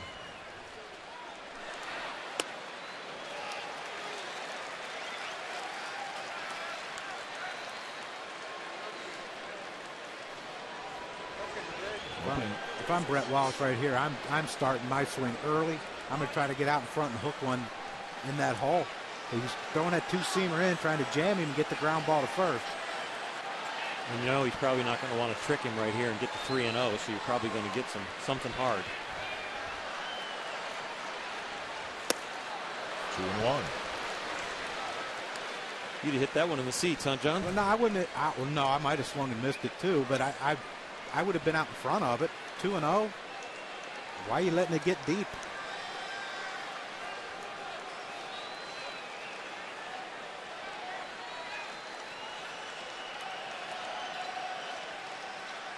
Runner not going. Swung on and missed. 2-2. I think a lot of guys now, younger players especially, they have that ingrained in their head that they can hit any pitch. And I still say, if he's throwing 92, 93 running in on you, you got to cheat on it inside and try to get out in front, especially when you're ahead in the count.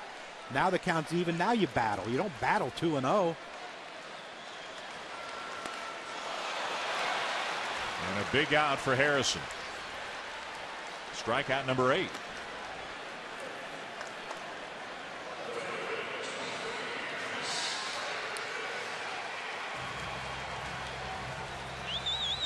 Now Chris Carter, who has struck out looking twice tonight.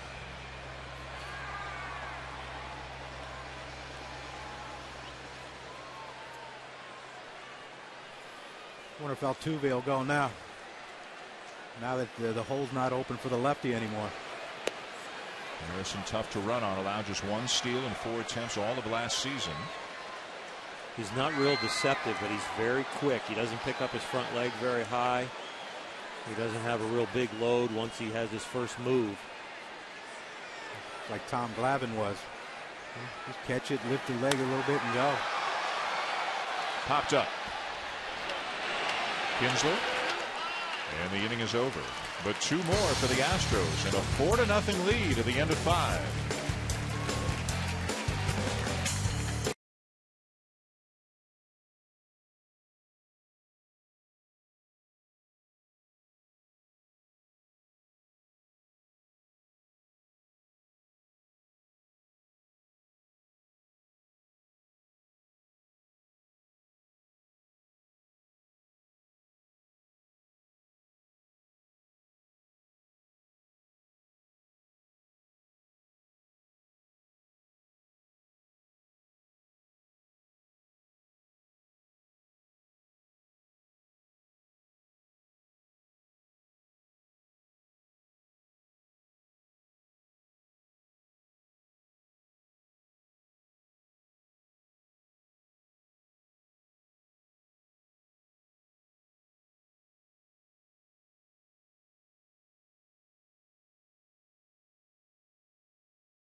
And I don't know who's on third. That's what I want to find out, the guy's name. The guy that's on first. Who? Who's on first? What are you asking me for? I don't know. What's the guy's name in first? No. What is at second base? I'm not asking you who's on second base. I know. Who's on first base? What's on first? What's on second? I don't know. Third base. Who is on first? Who? So who's on first? Yeah. My boy Who. Who's your boy who? Just thought I'd ask. Just thought I'd tell you. I pick the ball up and I throw the ball to Who. Exactly. That's the first thing you've said right all day. I don't even know what I'm talking about.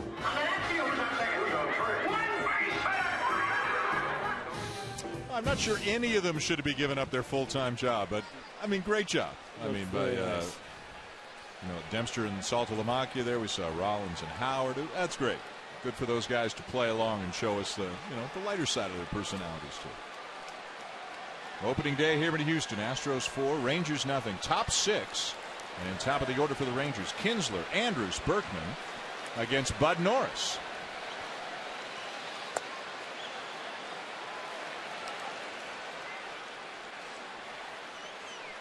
Kinsler, a couple of flyouts tonight. Norris has given up just 2 hits through 5 shutout innings.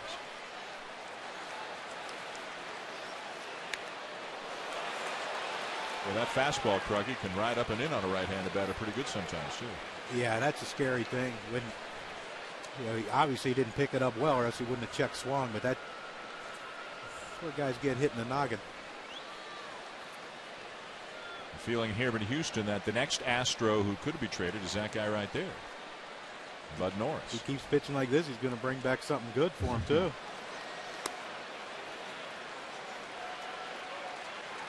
Well, he's thrown the ball pretty well tonight, and he's done a good job throwing the slider for a strike and then using it to get people out. And he's located the fastball when he's needed to late in the count to get some out pitches.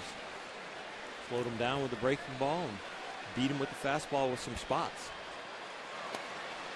Missed away with a slider, 3-1. When you see as many guys check swinging on his slider, we talked about it earlier. That's when it's they're not picking it up well and it's breaking late.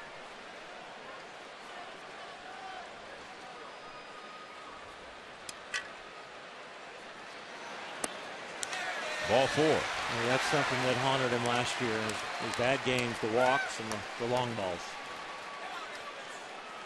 MLB.TV celebrating 11 years. Watch every out-of-market regular season game live on your favorite supported mobile and connected devices with MLB.TV Premium. Visit MLB.TV for details. With John Kruk, Oral Hershiser, Buster Olney, I'm Dan Schulman. Opening night baseball here on ESPN. A good night so far for Norris. Getting the opening night start over Lucas Harrell, who went 11-11 last year. The reasoning being they mapped out their schedule all the way to the All-Star break, and by starting tonight as opposed to tomorrow, the Astros say Norris would get 3 extra starts at home in the first half.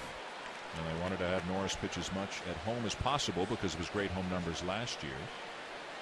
And we got a chance to visit with Lucas Harrell yesterday after the Astros came in from their workout, and well, he's a young man who loves to talk about pitching and loves to try to learn about pitching. He was with you, Oral, and Steve Sparks, former Major League pitcher, who's one of the Astros radio broadcasters. And this is an earnest, enthusiastic young man that you guys talked to yesterday. Yeah, we got a chance to talk to Bud Norris on the mound and Lucas, and I'll tell you what, both of them are interested in getting better and interested in learning more about pitching.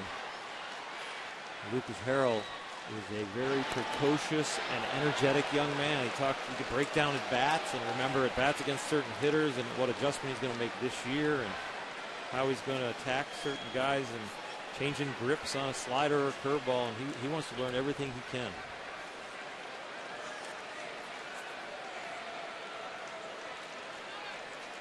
Andrews, the batter, 0 for 2.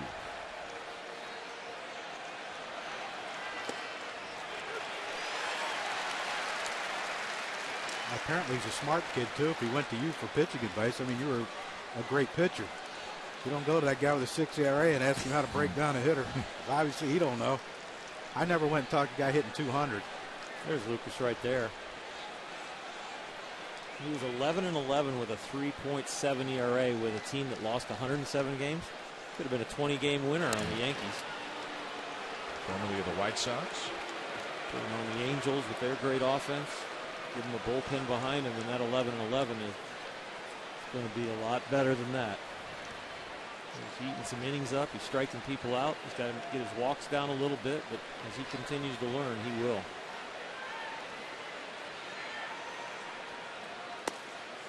And he talked about how when he's not playing, how into the game he is, how he can learn from anybody, any opposing player, pick up tendencies from anybody on his team or other teams.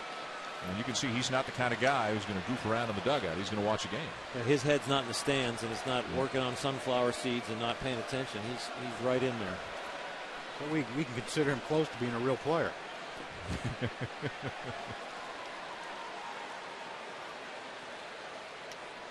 Kinsler running and fouled off by Andrews as Ron Washington had a hit and run on. This is an interesting inning for the Houston Astros and Bud Norris and even Bo Porter and Doug Brocail, the pitching coach, because this is the third time around in the order. And the Astros keep a lot of statistics and watch trends, and they are very sensitive to the third time around in an order when a pitcher, a starting pitcher especially, they're Doug Brocail, their pitching coach. But they're sensitive, they're sabermetricians, and a lot of their front office people are very sensitive to a starting pitcher seeing the lineup a third time.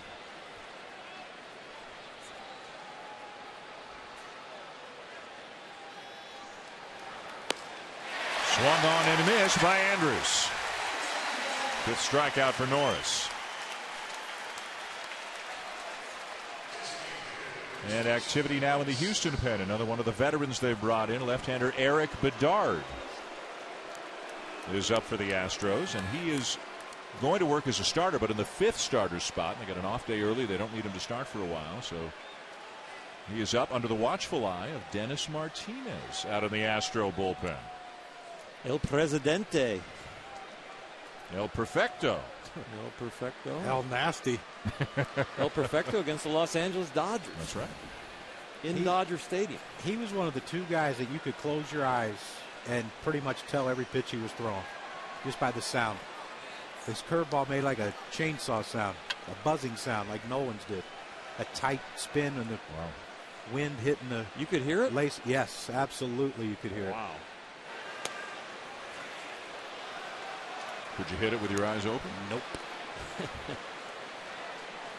He did an interesting thing, too, when he stepped back from the windup. If he was going inside, he'd slide his foot one way. If he was going outside, he'd slide it the other way on the rubber.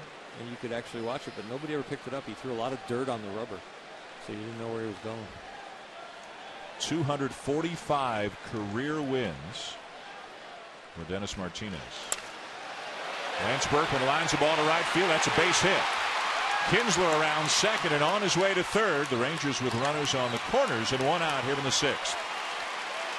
That's a great read by Kinsler with one out. I mean, he was off at the crack of the bat. He knew exactly where the right fielder was playing, and he didn't hesitate to get to third base. And when we talked to Ron Washington before the game, he told us that Kinsler's probably the best instinctive base runner they have. Not the fastest, but the most instinctive, and that's just part of those instincts right there.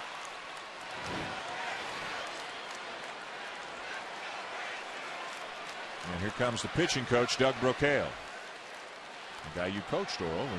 In Texas, and this is one of the great personalities in the game also that really is a baseball guy through and through. And talk about get out there and charge somebody up. When you go to the mound to visit Doug Brocail when he was an active pitcher, boy, he charged me up just coming out to the mound to talk to him, even if he's in a jam.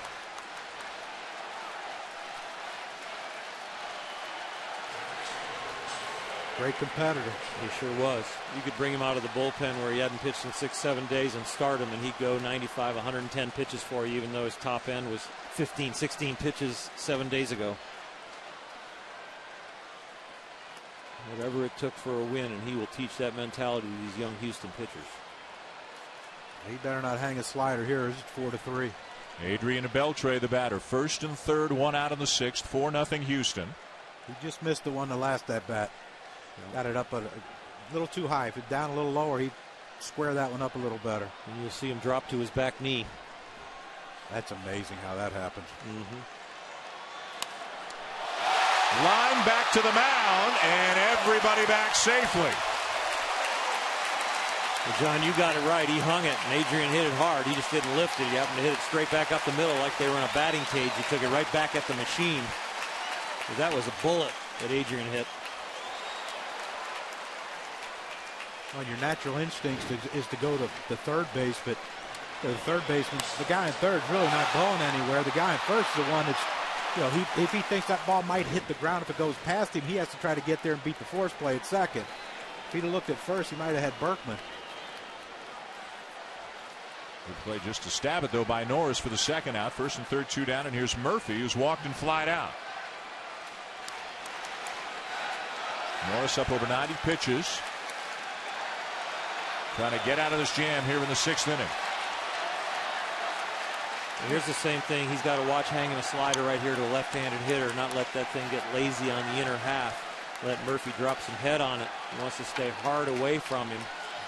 I just like the fact that they have a lefty up in the bullpen in Bedard, whether they're bringing him in or not, and a left-handed hitter in Murphy, and he's sticking with Norris. I like Bo Porter sending the message. I have the faith that you can get out of this.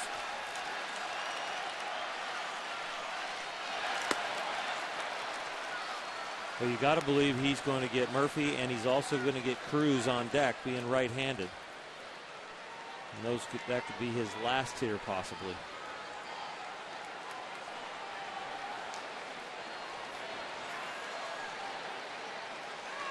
They might get a righty ready right now. Seeing Brocail go to the phone. Probably see some action down there.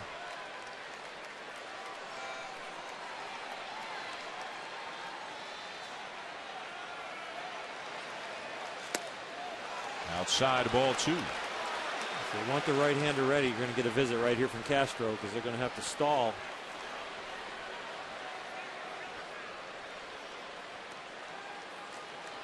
It's a little late on the trigger for the bullpen unless he can really warm up quick.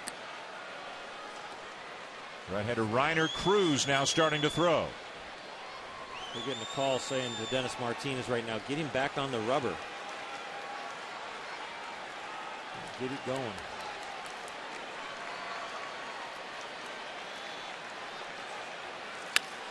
Base hit right field. Kinsler will score.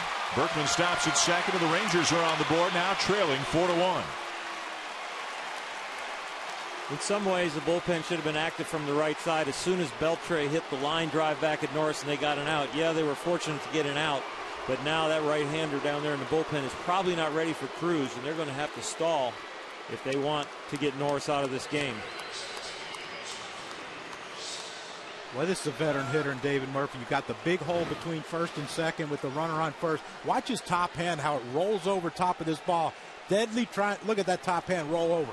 He's trying to pull that ball. Even though it's away, he still can get the barrel out. And once he makes contact, he rolls that hand over and shoots it through that hole to get that easy base hit.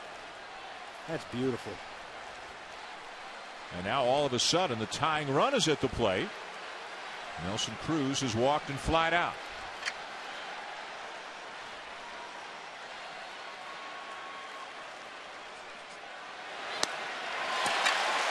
Started him with a slider. Here's where when you're the pitcher and you see him swing and miss at that slider, you can't try to throw a better one, because if you try to throw a better one, that's when you hang it and overthrow it. You've got to just throw one more good one. You try to throw it harder and better, sometimes it slips out the top half of your hand and you just leave it there spinning in the middle like it's sitting on a tee for the hitter.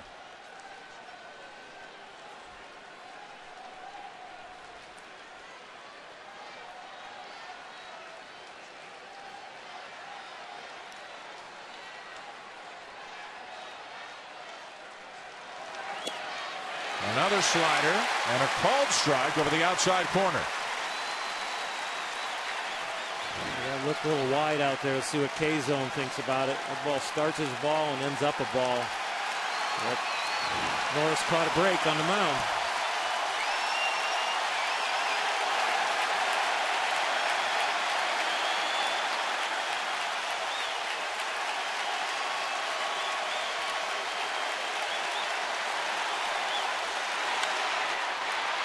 Base hit into left center. Berkman getting the wave and will score. Murphy stops at second, and it's 4-2.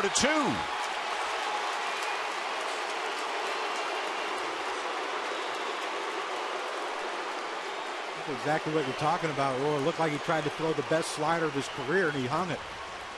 It's real hard to throw an extra good one when you're hit a little bit of a wall fatigue-wise. And now we're finally going to get the lefty.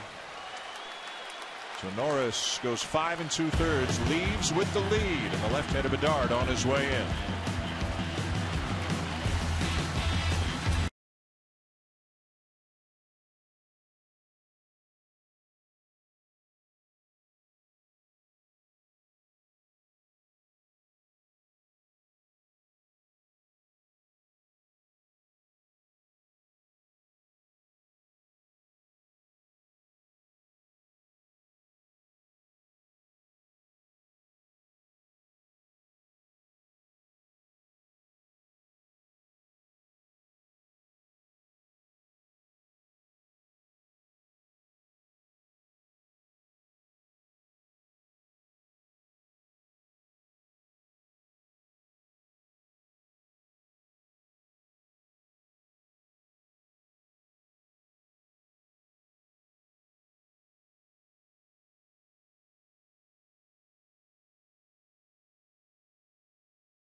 Presented by Burger King is brought to you by the Home Depot. More saving, more doing. That's the power of the Home Depot. And AT&T, rethink possible. Back at Minute Maid Park here in Houston, the Astros have gone to the bullpen, trying to preserve this 2-run lead here in the 6th. 34-year-old left-hander Eric Bedard, who spent last year with the Pirates, went 7-14 with an ERA of 5.01. Best years were with the Orioles back in 06 and 07, won 15 and 06, won 13 in 07. He is a starter. He is going to be in the rotation, but out of the number 5 spot for the Astros. And Bo Porter will go to him out of the bullpen here to face left-hand hitting A.J. Pierzynski with the tying run now at first and the go-ahead run at the plate with 2 down in the 6th. Well, if I'm A.J., just watching Bedard warm up, every pitch, his fastball and his breaking ball were away to left-handed hitters. I'm thinking right now, if he can't command the inside, I'm looking away and trying to slap something to left. Nearly squirts through Castro, ball 1. He can run it up there 88 to 93. He does have that slurvy kind of curve ball. And you saw right there the first pitch where he spiked the fastball down and away. It's a little different when you're in spring training training to be a starter, and all of a sudden your first outing is in a key situation as a reliever. Skies one to center field. Inning over. 2 runs for the Rangers. Still a 4-2 lead for the Astros. Astros GM Jeff Luhnow with a buster on the other side.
Four to 2 as we go to the bottom of the 6th inning. Let's send it down to Buster Olney with the GM of the Astros, Jeff Luhnow.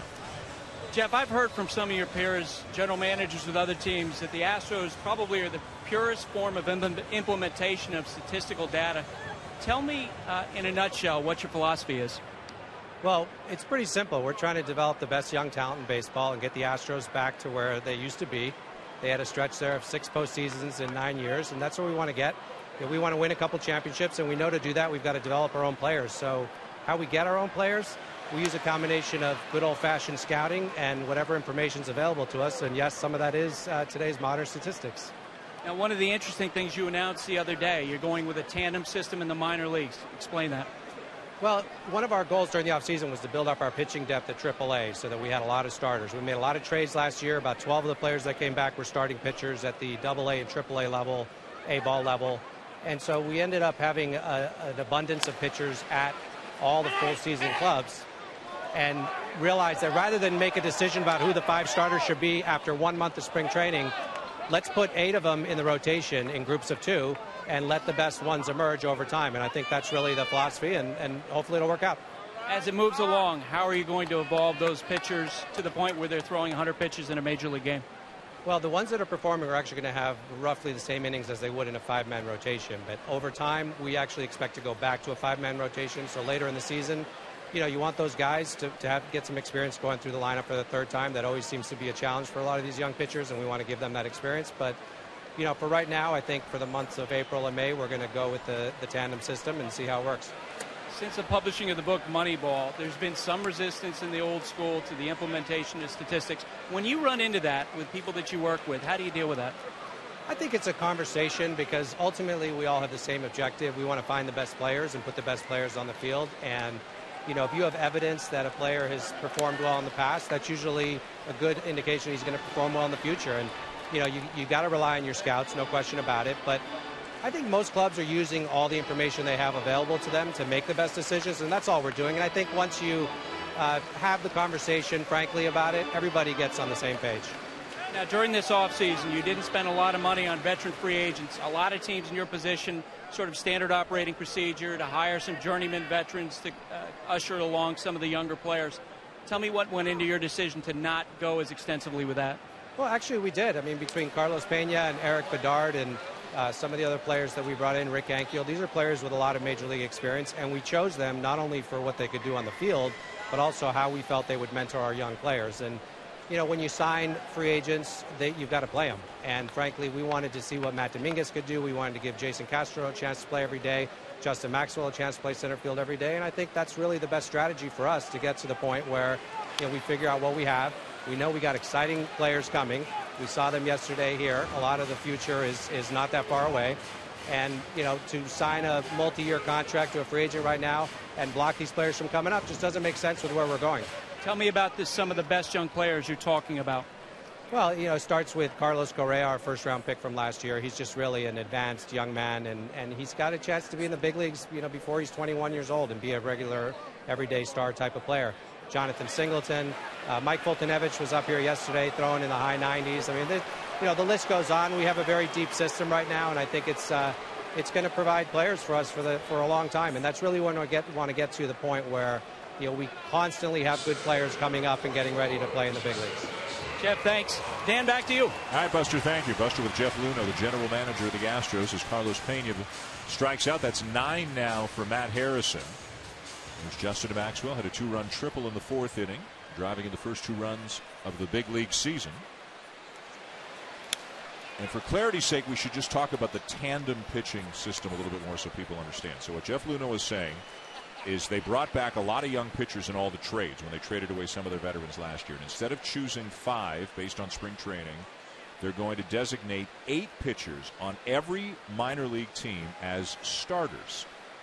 And they will pitch in tandem. So let's say you two are starting pitchers. So on your day, Kruk will pitch the first 75 pitches, and then Oro, you'll pitch the next 60. And 4 days later, Oro, you'll start and go 75, and Kruk will go 60. And there will be 3 other pairs of pitchers. And then what Mr. Luhnow is saying is after a couple of months, they feel it'll weed itself out. The best 5 will establish themselves, and then they'll go to a more conventional 5-man rotation and allow their pitchers to go deeper into games. This is very unconventional. Well, it's the first time it's ever been done at the AA and AAA level that I know of. And there's 2 main points of the philosophy, which is to kind of protect young arms, but also give more young arms a chance to be starters to see if they weed themselves out. Instead of only looking at 5 guys that get chances to start, you do get 3 more guys that you'll get to look at.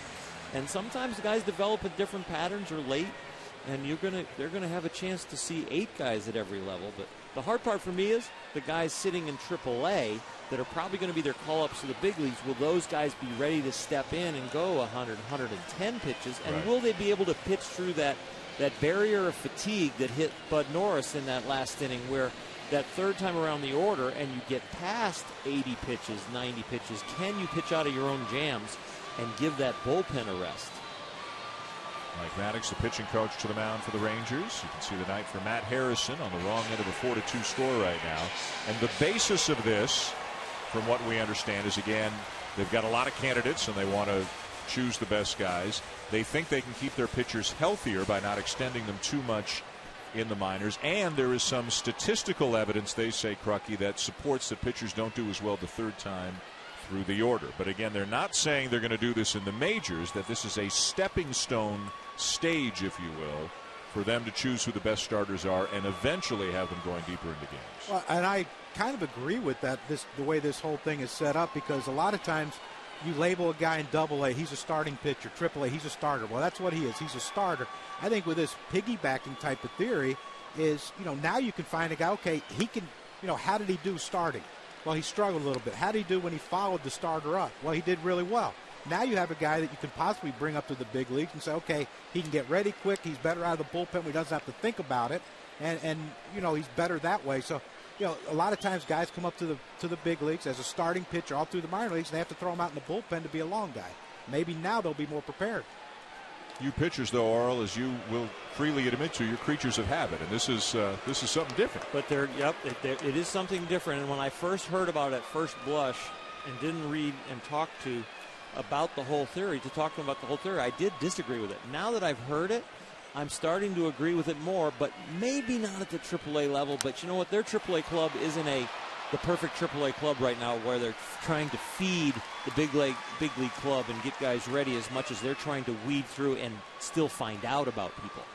There's Doug Brocail, the pitching coach, so he may be given a player who gets called up in a month or 2 or 3, a starting pitcher who may never have gone to more than 75 pitches.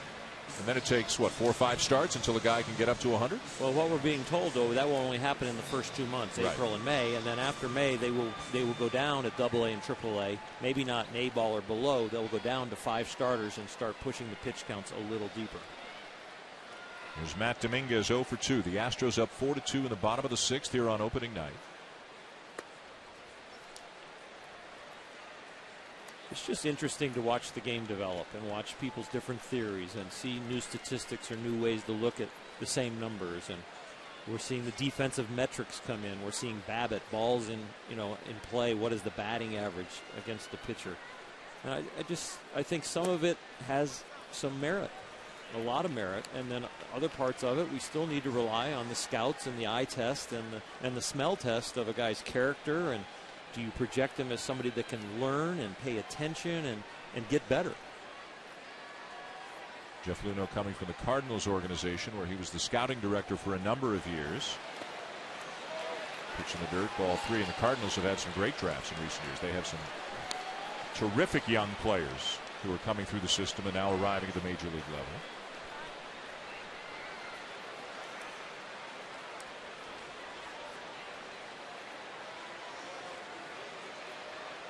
Harrison approaching 100 pitches, and a couple of relievers up in the pen. Right-hander Derek Lowe is up again, and there's left-hander Robbie Ross, one of the real pleasant surprises for the Rangers last year. Won a job in spring training, had a terrific year last year for the Rangers. Came to camp this year fighting maybe for the 5th starter spot, but has wound up back in the bullpen where he was last year. There's ball 4, and is that going to be the end of the line for Harrison?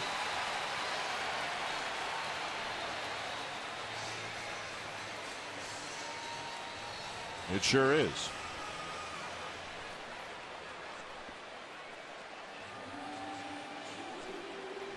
Harrison an even 100 pitches. He will leave on the wrong end of a 4-2 score here on opening night as Ron Washington's made the call to the pen.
journey of 162 games begins with a single step.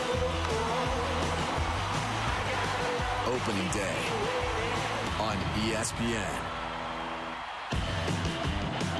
A quadruple header on ESPN and ESPN2 tomorrow. Opening day. This is opening night. The first game of the Major League season here in 2013 from Minute Maid Park in Houston. And the Astros with a 4-2 lead. Bottom of the sixth. 2 on, 2 out as Ron Washington goes to his bullpen and brings in veteran right-hander Derek Lowe, who has pitched for a lot of teams in a lot of different roles over the course of his career. Last year split the season between the Indians and the Yankees. He'll work as a long man out of the pen for Texas. He's going to try and keep the ball down, throw his sinker. He's got a little backdoor slider he'll throw to Rick Ankiel, a left-handed hitter. Right here just looking to get his first out of this season. Keep the Rangers in this game. Ankiel coming on as a pinch hitter for Brandon Barnes. By all accounts, Ankiel had a terrific spring. Guy who was with Bo Porter in Washington. And judging from the opening night lineup, looks like Crucky, at least at the outset, he's going to be a platoon player in right field. He'll bat against righties, but not against lefties. Yeah, nothing wrong with that. You keep both players fresh. It makes your bench stronger because both guys are getting at bats. Yeah, I love the platoon situation. Little high, ball 2. When they said in spring training, Rick worked really hard on hit the ball the opposite way, not quite as pull conscious, and he's starting to drive the ball to left field more. And the configuration here at home will be good for him with that short left field porch. And only 362 to the gap, so he'll be rewarded for some of those hard fly balls to left center.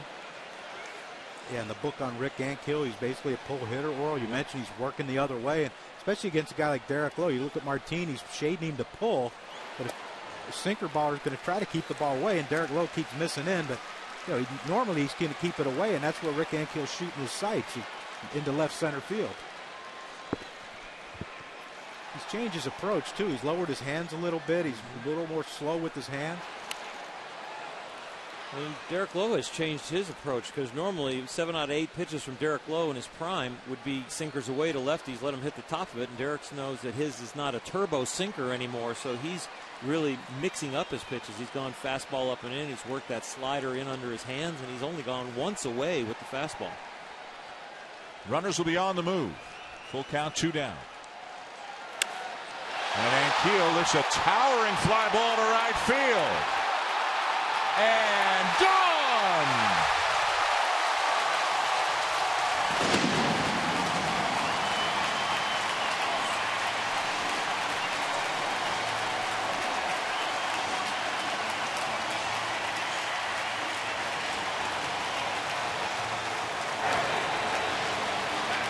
Not a bad way to start your season if you're Rick Ankiel.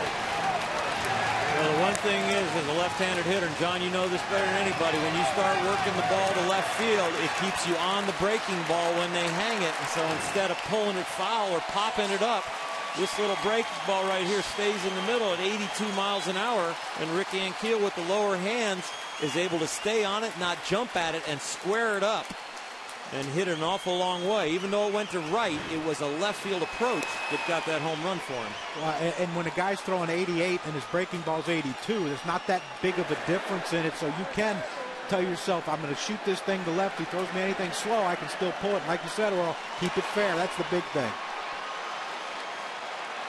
Now, how about the Astros up 7-2 on the Rangers here in the bottom of the sixth? Rick Ankiel's first at bat with Houston is a pinch hit 3-run homer. And 2 to count on Ronnie Cedeno. He's leading the league in hitting and RBIs so far, and home runs. He's your Triple Crown leader right now. He really is. His 5th career pinch hit home run. The Astros could be a half a game in first place after this game. 2 in the 4th, 2 in the 5th, 3 more here in the 6th. Lowe gets Cedeno, but he's unhappy with himself after surrendering that 3-run homer to Rick Ankiel. End of 6, opening night, Houston.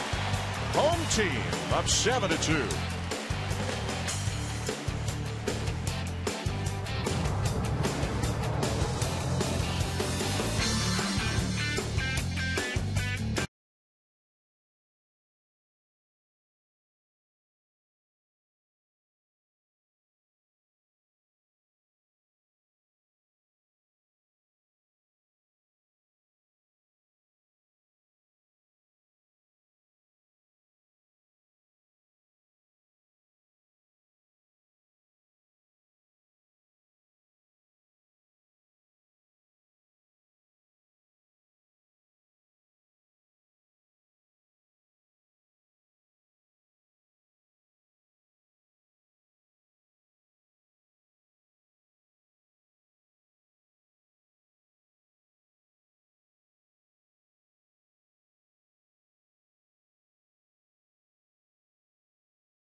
Night Baseball on ESPN, presented by Burger King.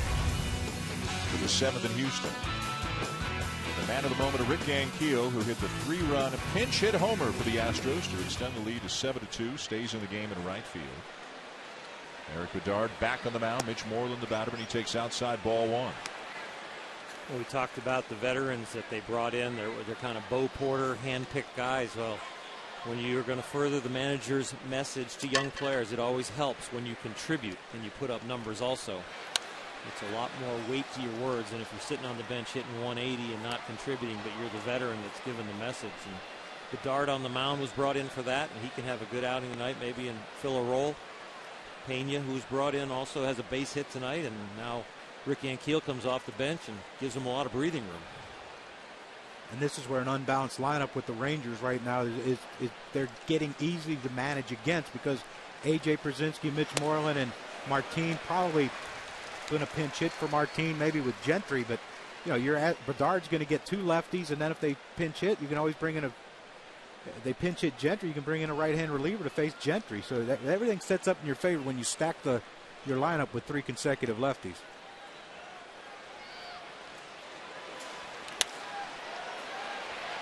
Picked it short by Cedeno, and on to first for out number 1.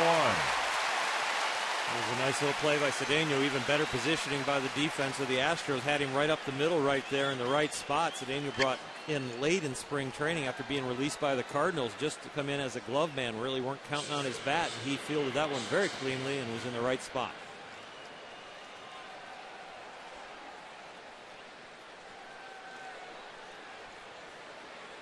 Martin will stay. Lefty against lefty.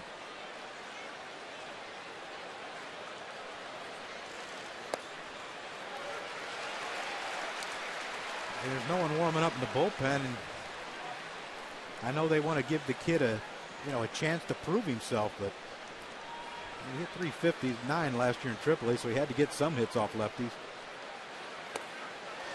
Comes up empty on the breaking ball, quickly 0-2.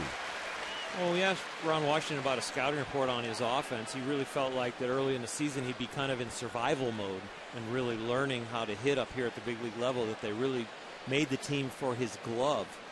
And they like the fact that he's always had potential and ability, but now it's starting to come together.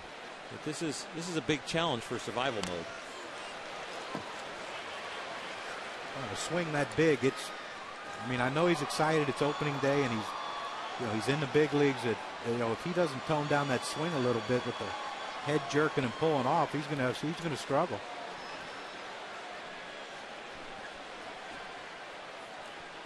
Especially with 2 strikes. This is, put it in play and try to punch it the other way swings. Interesting pitch selection for a guy who's bailing, coming fastball in. In and out of the glove. The tag now applied by Castro, and Martin strikes out, 2 down. You saw it again right there. Just the overswing, and on a 0-2 pitch, fastball up and away, and you swing at it like you're trying to hit it up in the Crawford boxes. Watch the swing, how it just goes. Everything goes. Watch his head jerk off this pitch, and when you're pulling off your head and you're losing sight of the ball, look at how hard he swung right there. That's, I'm trying to hit this out of the ballpark 0-2 when we're down 5.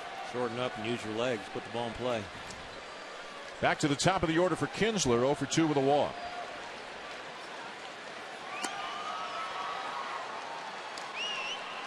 And again, he's young. It could be opening day jitters and overexcitement, overswinging, trying to, I want to try to go deep and impress everyone, see how far I can hit it. I get that whole thing.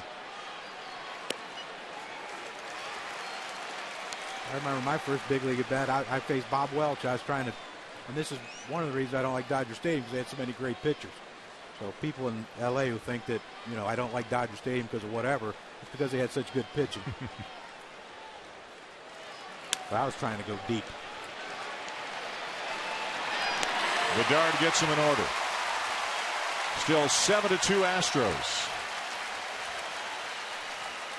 7th inning stretch here in Houston on opening night. We'll be keeping it here.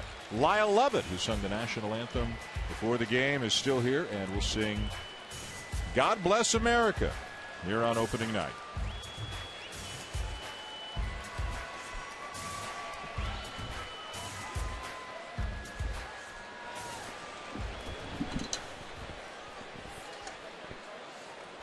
ladies and gentlemen, we kindly ask that you please rise and remove your caps as we honor our great nation by welcoming back Lyle Lovett as he leads us in God Bless America.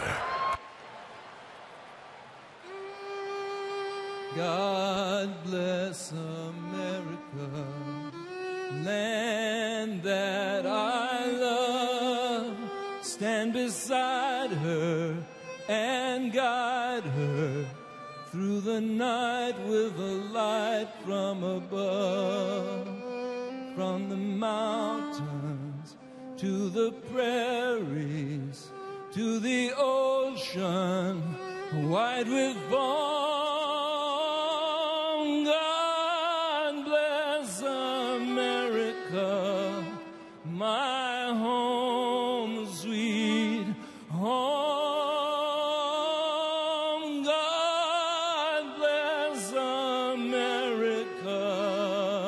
my home, sweet home. Ladies and gentlemen, Lyle Lovett.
I'm Elvis Andrew. This is my position. I think having a tattoo, it has to be for a meaning. I really want to get a tattoo in loving memory of my dad. He passed away in 1996. It was a lung cancer. They tell me he got all the tools to not just being a professional, to probably, to make the whole, big leagues and everything. There's not too many people who actually throw away their dreams. Instead, he just, choose to go to college and help our family. And that's the reason that I'm here. People ask me what I write in the field before every game, and that's his name. And Elvis losing his father when he was just 7 years of age, and you can see writes his father's name in the dirt at the beginning of every game in which he plays. This is at the beginning of the night.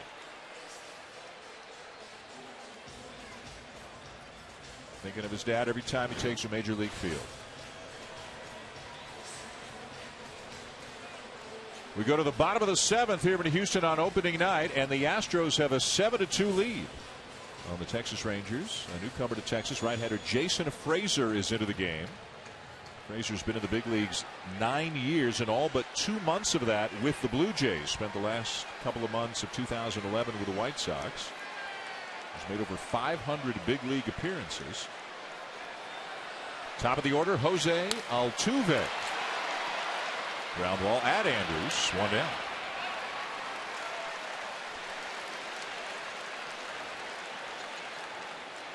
The Texas bullpen, a much different situation to guys than last year. Last year you had Mike Adams, you had Koji Uehara, and now Frazier is a newcomer. And Ron Washington said it was before the game that other than Joe Nathan, who's closing, the rest of the roles are going to be determined by the players themselves over the coming weeks. They haven't established the roles. This is still an open competition, and whoever pitches the best is going to get the biggest opportunity. They've got some young fireballers down there with Kirkman and Sheppers. Got Joe Ortiz down there, but Frazier was brought in to pitch near the end of the game. They're not quite sure if it's going to be the 8th inning, but he's definitely not going to be a long man.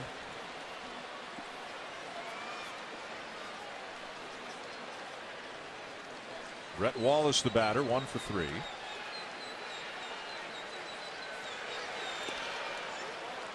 The Rangers have 4 pitchers who will begin the year on the disabled list. Martin Perez, who might have been their 5th starter, but he was hit by a line drive in early March. He's got a fractured forearm. They hope to get him back at some point in May. Colby Lewis, elbow surgery. They hope to get him back maybe by the 1st of June. Joaquin Soria, ex of Kansas City, coming off elbow surgery as well. They hope to get him back maybe by the 1st of June. And then Neftali Feliz, who also had elbow surgery, and they might get him back in August. So you can see, I mean, they're going to be waiting for a while. Those are some pretty good arms right there that could really bolster the staff if those guys get healthy at some point during the season. Yeah, those are all bona fide big league pitchers that really could help them in a big way. And pitching coach Mike Maddox, who we had on camera there for a while, is going to have his hands full in manipulating through that roster with John Daniels and Ron Washington as those guys get healthy. But those are going to be welcome cavalry for these guys as they shake through their bullpen here early in the season.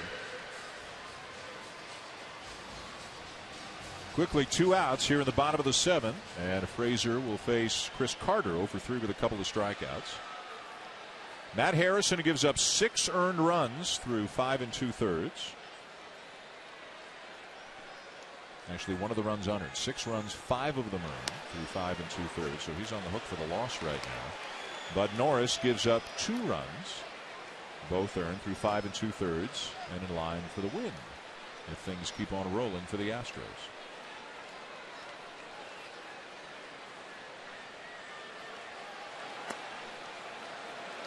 We talked early on, Dan, about this Houston Astros team being a team that's probably going to swing and miss a lot, but they're going to hit a lot of long fly balls, a lot of home runs. Some of these young guys, this guy at the plate, Chris Carter, Carlos Payne, he's got some pop. Justin Maxwell hit near the top of the wall here for that triple. Matt Dominguez got some power. Brett Wallace's power is coming on. The thing about these young hitters, though, that they got some pop, but they're going to have to learn to make contact consistently and get their averages up. And not only be able to hit the big fly, but have some consistent, solid big league at bats.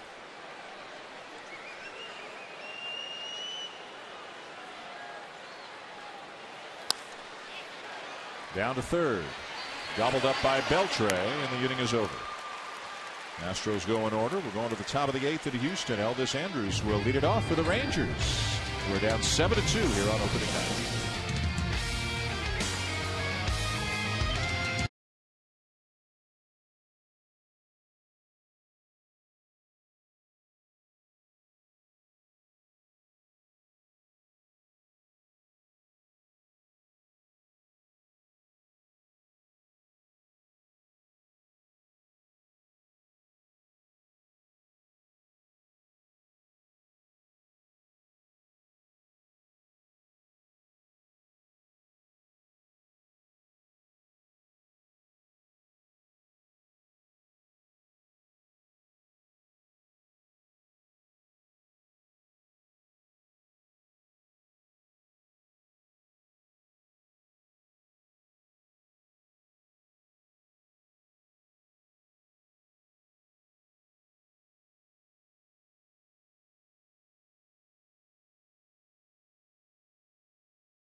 ESPN, presented by Burger King, where taste is king. Rick Ankiel with a 3-run homer in his first at-bat of the season. It's a 7-2 lead for the Astros going to the 8th inning. Eric Bedard still on the mound. Elvis Andrus, Lance Berkman, and Adrian Beltre due up for the Rangers. Backhanded at third by Dominguez, and a long throw across the diamond, a big stretch by Wallace, and they get him. That's a big league play right down there at third base by Matt Dominguez. The young man does a good job having a baseball clock going to his left and making a clean catch on the ball and then squaring his feet up, getting the momentum going the wrong way, but picks up first base in a hurry and gets it going over in the area. Happened to get it in the air, even if he got it over there in one bounce. He had it on the right angle with a quick release. Maybe that's why he plays off the line. He goes to his right well. That was a great play. It was. Here's Lance Berkman. 2 for 3, a couple of base hits, scored a run back in the 6th. And a strike for Bedard, who came on to get the last out of the 6th inning. Got the Rangers in order in the 7th, and we set down all 5 batters that he's faced in this game, and all is quiet in the Houston pen right now.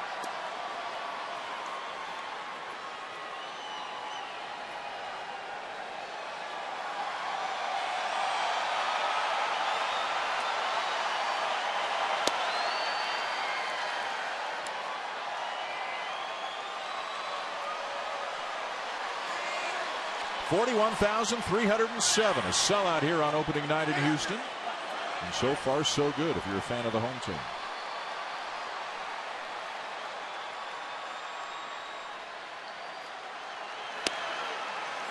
A little bit inside.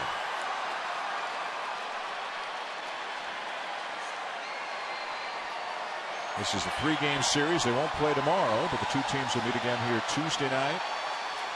And then again on Wednesday night. We'll have the Rangers again for you 1 week from tonight on Sunday Night Baseball as they host the Los Angeles Angels.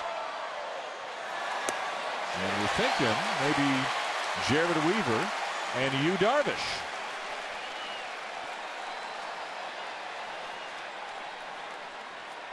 Two and two, the count on Berkman.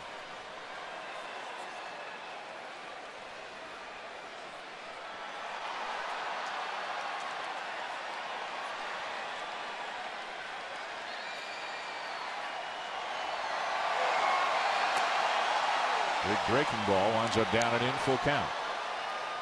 7-2, 8th inning, 3-2, or you're just pumping a fastball down and away, and if he hits it out the other way, right? Exactly. I'm not going to set an inning up. I'm going to make you hit your way on.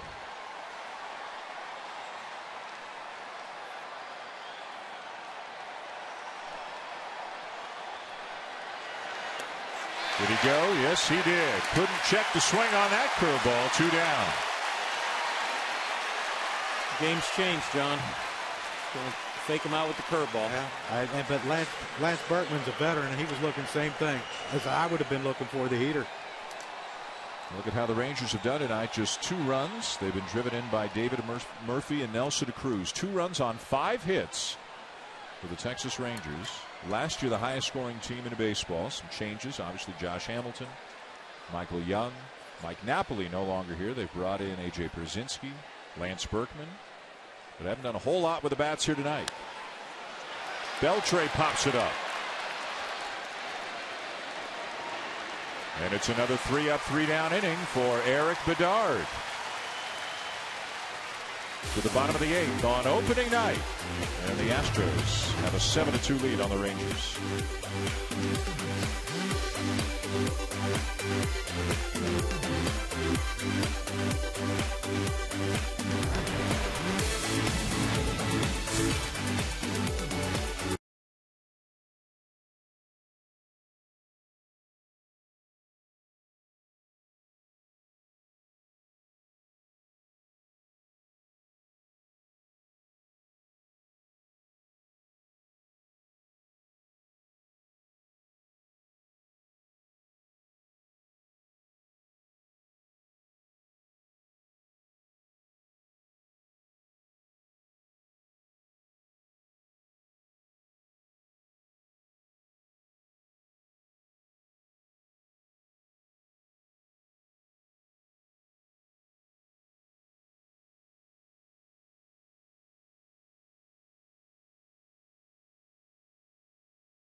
To go. The nachos to go. They travel everywhere. Bottom 8, Minute Maid Park. Sunday Night Baseball. Dan Schulman, John Kruk, Oral Hershiser, Buster Olney, and a Major League debut for left-hander Joe Ortiz. Just pitched so well in the spring, pitched his way right onto the staff. Referred to by Ron Washington as this year's Robbie Ross, a guy who kind of came out of nowhere and forced his way onto the team. Carlos Pena leads it off for the Astros. A base hit and a couple of strikeouts.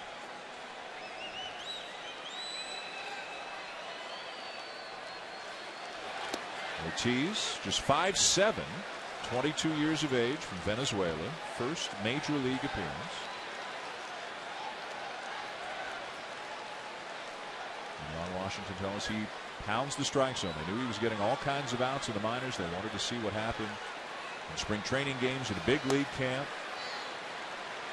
They saw him pound the strike zone, and as Wash said, they saw him get his ears pinned back, as he said, saw him get in a little trouble, and saw the way, Oral, that he handled the adversity. And that's when they really knew that maybe they had something, because he got himself in trouble, and then he pitched his way out of it and came out better for it. He didn't lose his aggressive spirit and his ability to get the ball back in the zone and start pitching scared. He's continued to pitch aggressive, and they love that about him.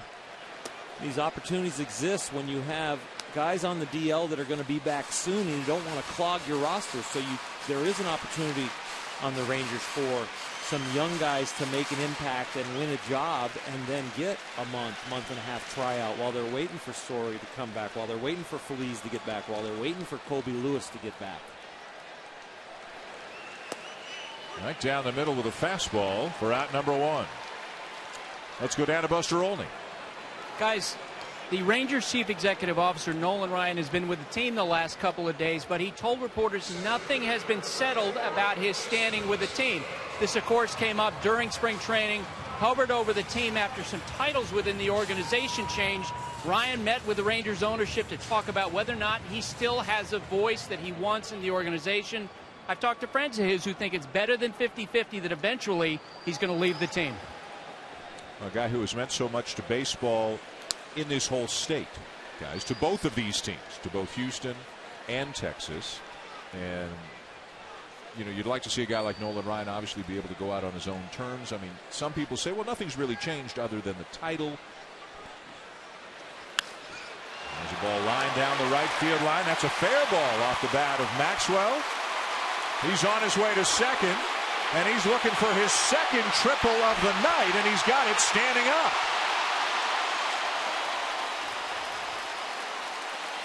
The young man came into the season with a lot of expectations. His picture plastered all over town. He really kind of became the face of the Astros in this construction project they have here, and he hasn't disappointed tonight with a couple triples and running the ball out and doing a nice job in the outfield. Made a nice grab that was a trap early on, but got called a catch, but he put the effort in to get the call, and right here he does a good job staying inside that ball and driving it down the right field line. And a guy who can do that, take a pitch middle in up and slice it down the right field line for a triple. One, you have to have speed, but two, he's going to be tough to defend, because if he gets out in front of that ball, he can pull it and hit a home run in the Crawford box, or what we just saw. That swing right there reminded me of Derek Jeter, the way Derek fights that ball off and kind of pushes it out there, but still gets the barrel on it. Handsy. Man, I love hands hitters. Derek's probably the best at it. You see Maxwell right there. His hands were actually way out in front of his chest when he hit the ball, but the thing is, his hands were out in front, but the barrel was still in the strike zone. Those people are hard to get out, because that barrel's in the strike zone a long time when they're out in front of it or when they're behind it. Infield in for the Rangers. Ground ball to second. Maxwell can't risk it. 2 down.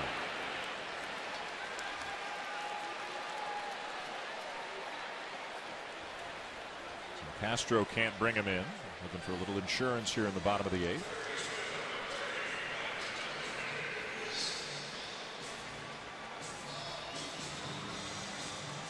Big night for Maxwell with 2 triples and a couple of RBIs, and the big pinch hit 3-run homer for Rick Ankiel back in the 6th inning that blew it open.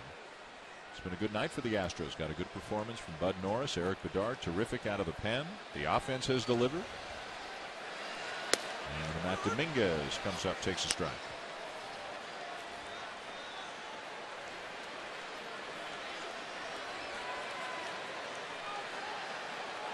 Nobody up in the Astros pen. So Eric Bedard, the 5th starter, who came on in the 6th inning in relief because they don't need a spot for a while.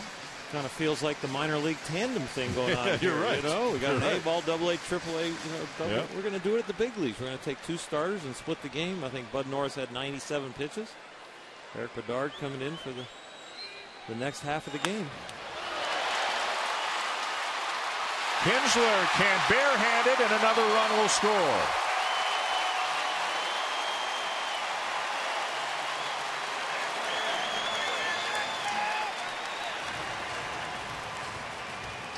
Base hit, RBI, Matt Dominguez.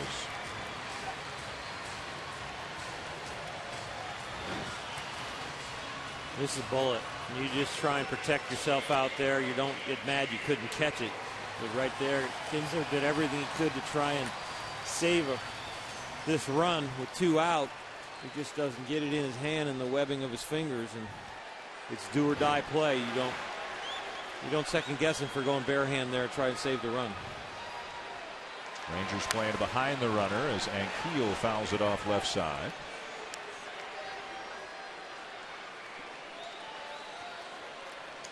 (8-2) Astros, bottom of the 8th here on opening night. A quadruple header tomorrow on the ESPN family of networks. Yankees, Red Sox at 1 Eastern on ESPN. We'll have the Giants and the Dodgers for you at 4 Eastern on ESPN. 7 Eastern, the Phillies and Braves on ESPN2, and then 10 Eastern, the Cardinals and the Diamondbacks also on ESPN2. Inning over. A run in for the Astros, and we're going to the 9th on opening night. Bedard back to the mound with a 6-run lead.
ESPN, among the stories that you'll see with Stuart Scott and Scott Van Pelt, Michigan and Louisville advance to the Final Four with wins today. No LeBron, no Dwayne Wade. No problem for the Heat today against San Antonio. In the Sunday conversation, Mariano Rivera talks about his final season as a big leaguer. Scott Van Pelt, Stuart Scott have it as soon as this game is over. Top of the 9th inning, and Eric Bedard is back out there, and he's looking for his first big league save. One of the requirements for a save is 3 innings of effective relief, and he's already gone 2 1/3. He's been effective. He's been effective, all right. 7 up and 7 down. He gets this done, and he'll pick up his first ever big league save. And he's leading by 6. David Murphy leads it off for Texas.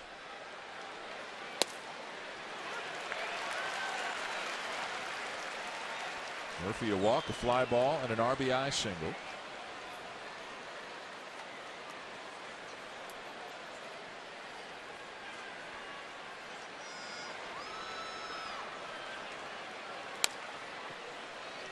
quite a little boost in confidence for the Houston Astros coming out of spring training. They hit a lot of home runs. They said that, they were together. This isn't a construction project. We're going to go out every night and try and win. Their offense produces. Maxwell there in center made a good catch, hit a couple triples. Rick Ankiel comes off the bench, hits a 3-run home run. And the two pitchers that were supposed to do well are doing well. Bud Norris, who was hot here at home last year, and Bedard they brought in to kind of stabilize the rotation, but here doing a great job in relief.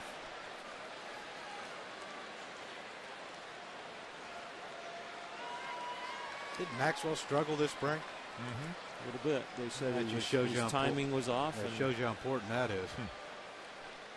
You're a big believer in good spring training, Tom. No. Up and in, 2-2. It's a little different when you get in these triple-decker, quadruple-decker stadiums with the bright lights and big crowds. And we heard Ron Watson, we were talking to him. He said these guys were great in spring, but this is the regular season now. This isn't spring training anymore. He kept reiterating that fact every young pitcher and young player he talked about.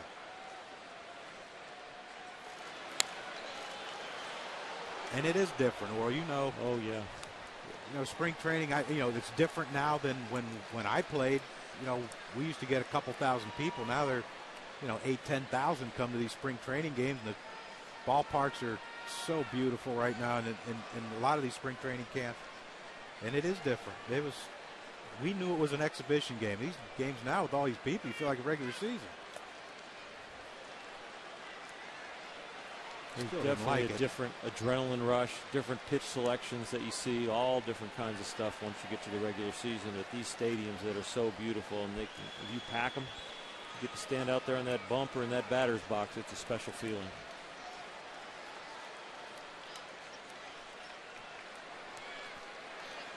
Three-two. Maxwell back. Made the catch. That one he caught. What a night for Justin Maxwell. We think he caught it. He could have trapped it back there against the fence, but it's tough with that corner there. We lost him. Real. Nope, that's a catch. You got it. And tonight's Chevrolet player of the game, right on cue. Thank you, Justin. A couple of triples tonight, and that catch out in deep left center. A great night for Maxwell here on opening night.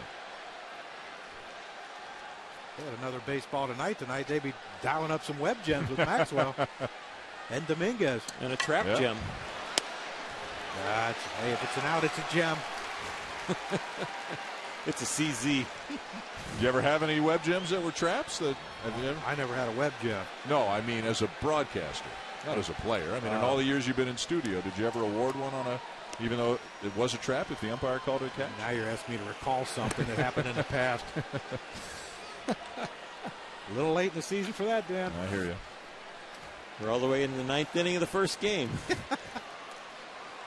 The season isn't over.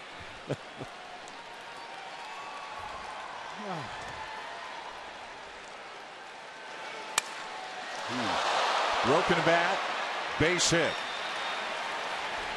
Cruz, his second hit of the night.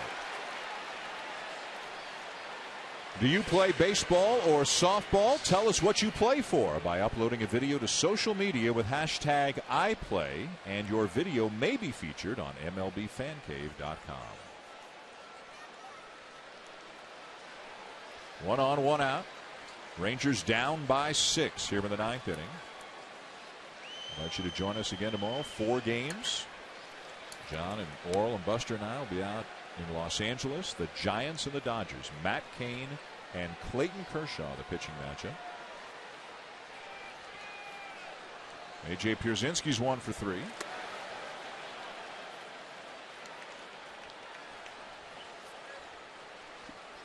It's 8 o'clock in L.A., John.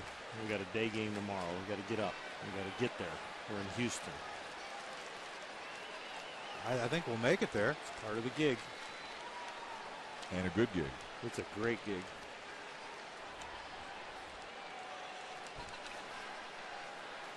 I guess I'll jump in and drink the company Kool-Aid too. It's a heck of a game.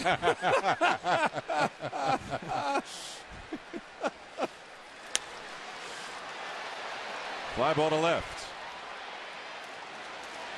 2 down.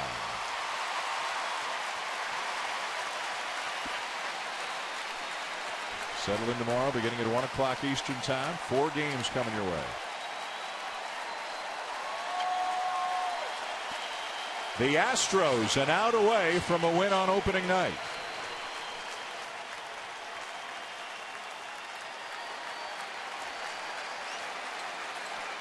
And this will be win number 1 for Bo Porter and win number 4,000 for the Houston Astros as a franchise.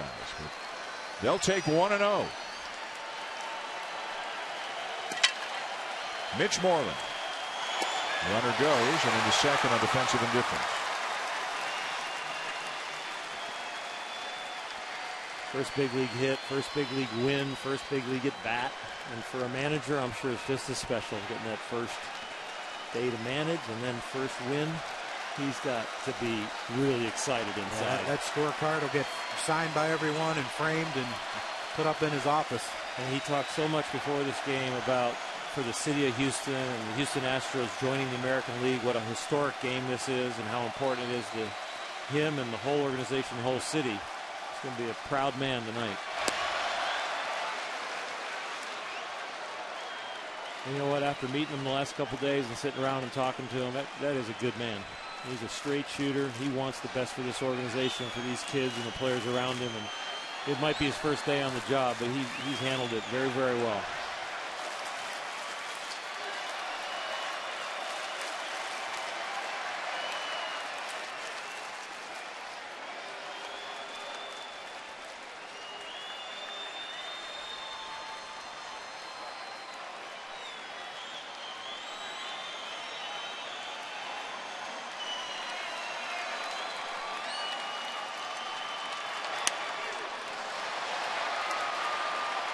Now to play 1-2. Bud Norris in line for the win. Bedard would get a save if he finishes this off, having gone 3 1/3. Rick Ankiel with a home run. Justin Maxwell, a couple of triples, a couple of RBIs.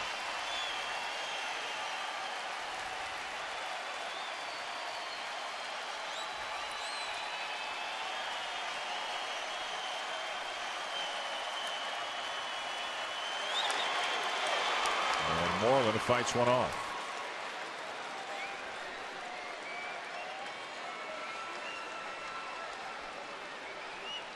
I think if Bedard got one good hook in his arsenal, this one's over. Yeah. Well, there's a good little visit by Jason Castro, somebody they're glad to have back behind the plate. Guy came from out of Stanford, really smart. The pitchers are very comfortable with having him back behind the plate. And to go out there in this situation for a big win on opening day, visit a veteran pitcher, it's a good visit. And a ground ball to second. And the Astros win it.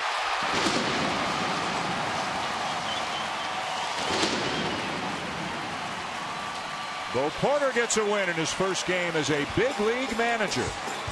And Houston beats Texas 8-2. Sports Center is next here on ESPN. This has been a presentation of ESPN, the worldwide leader in sports. For Oral Hershiser, John Kruk, Buster Olney, and our entire ESPN crew, I'm Dan Shulman saying thanks for watching. Sports Center is next.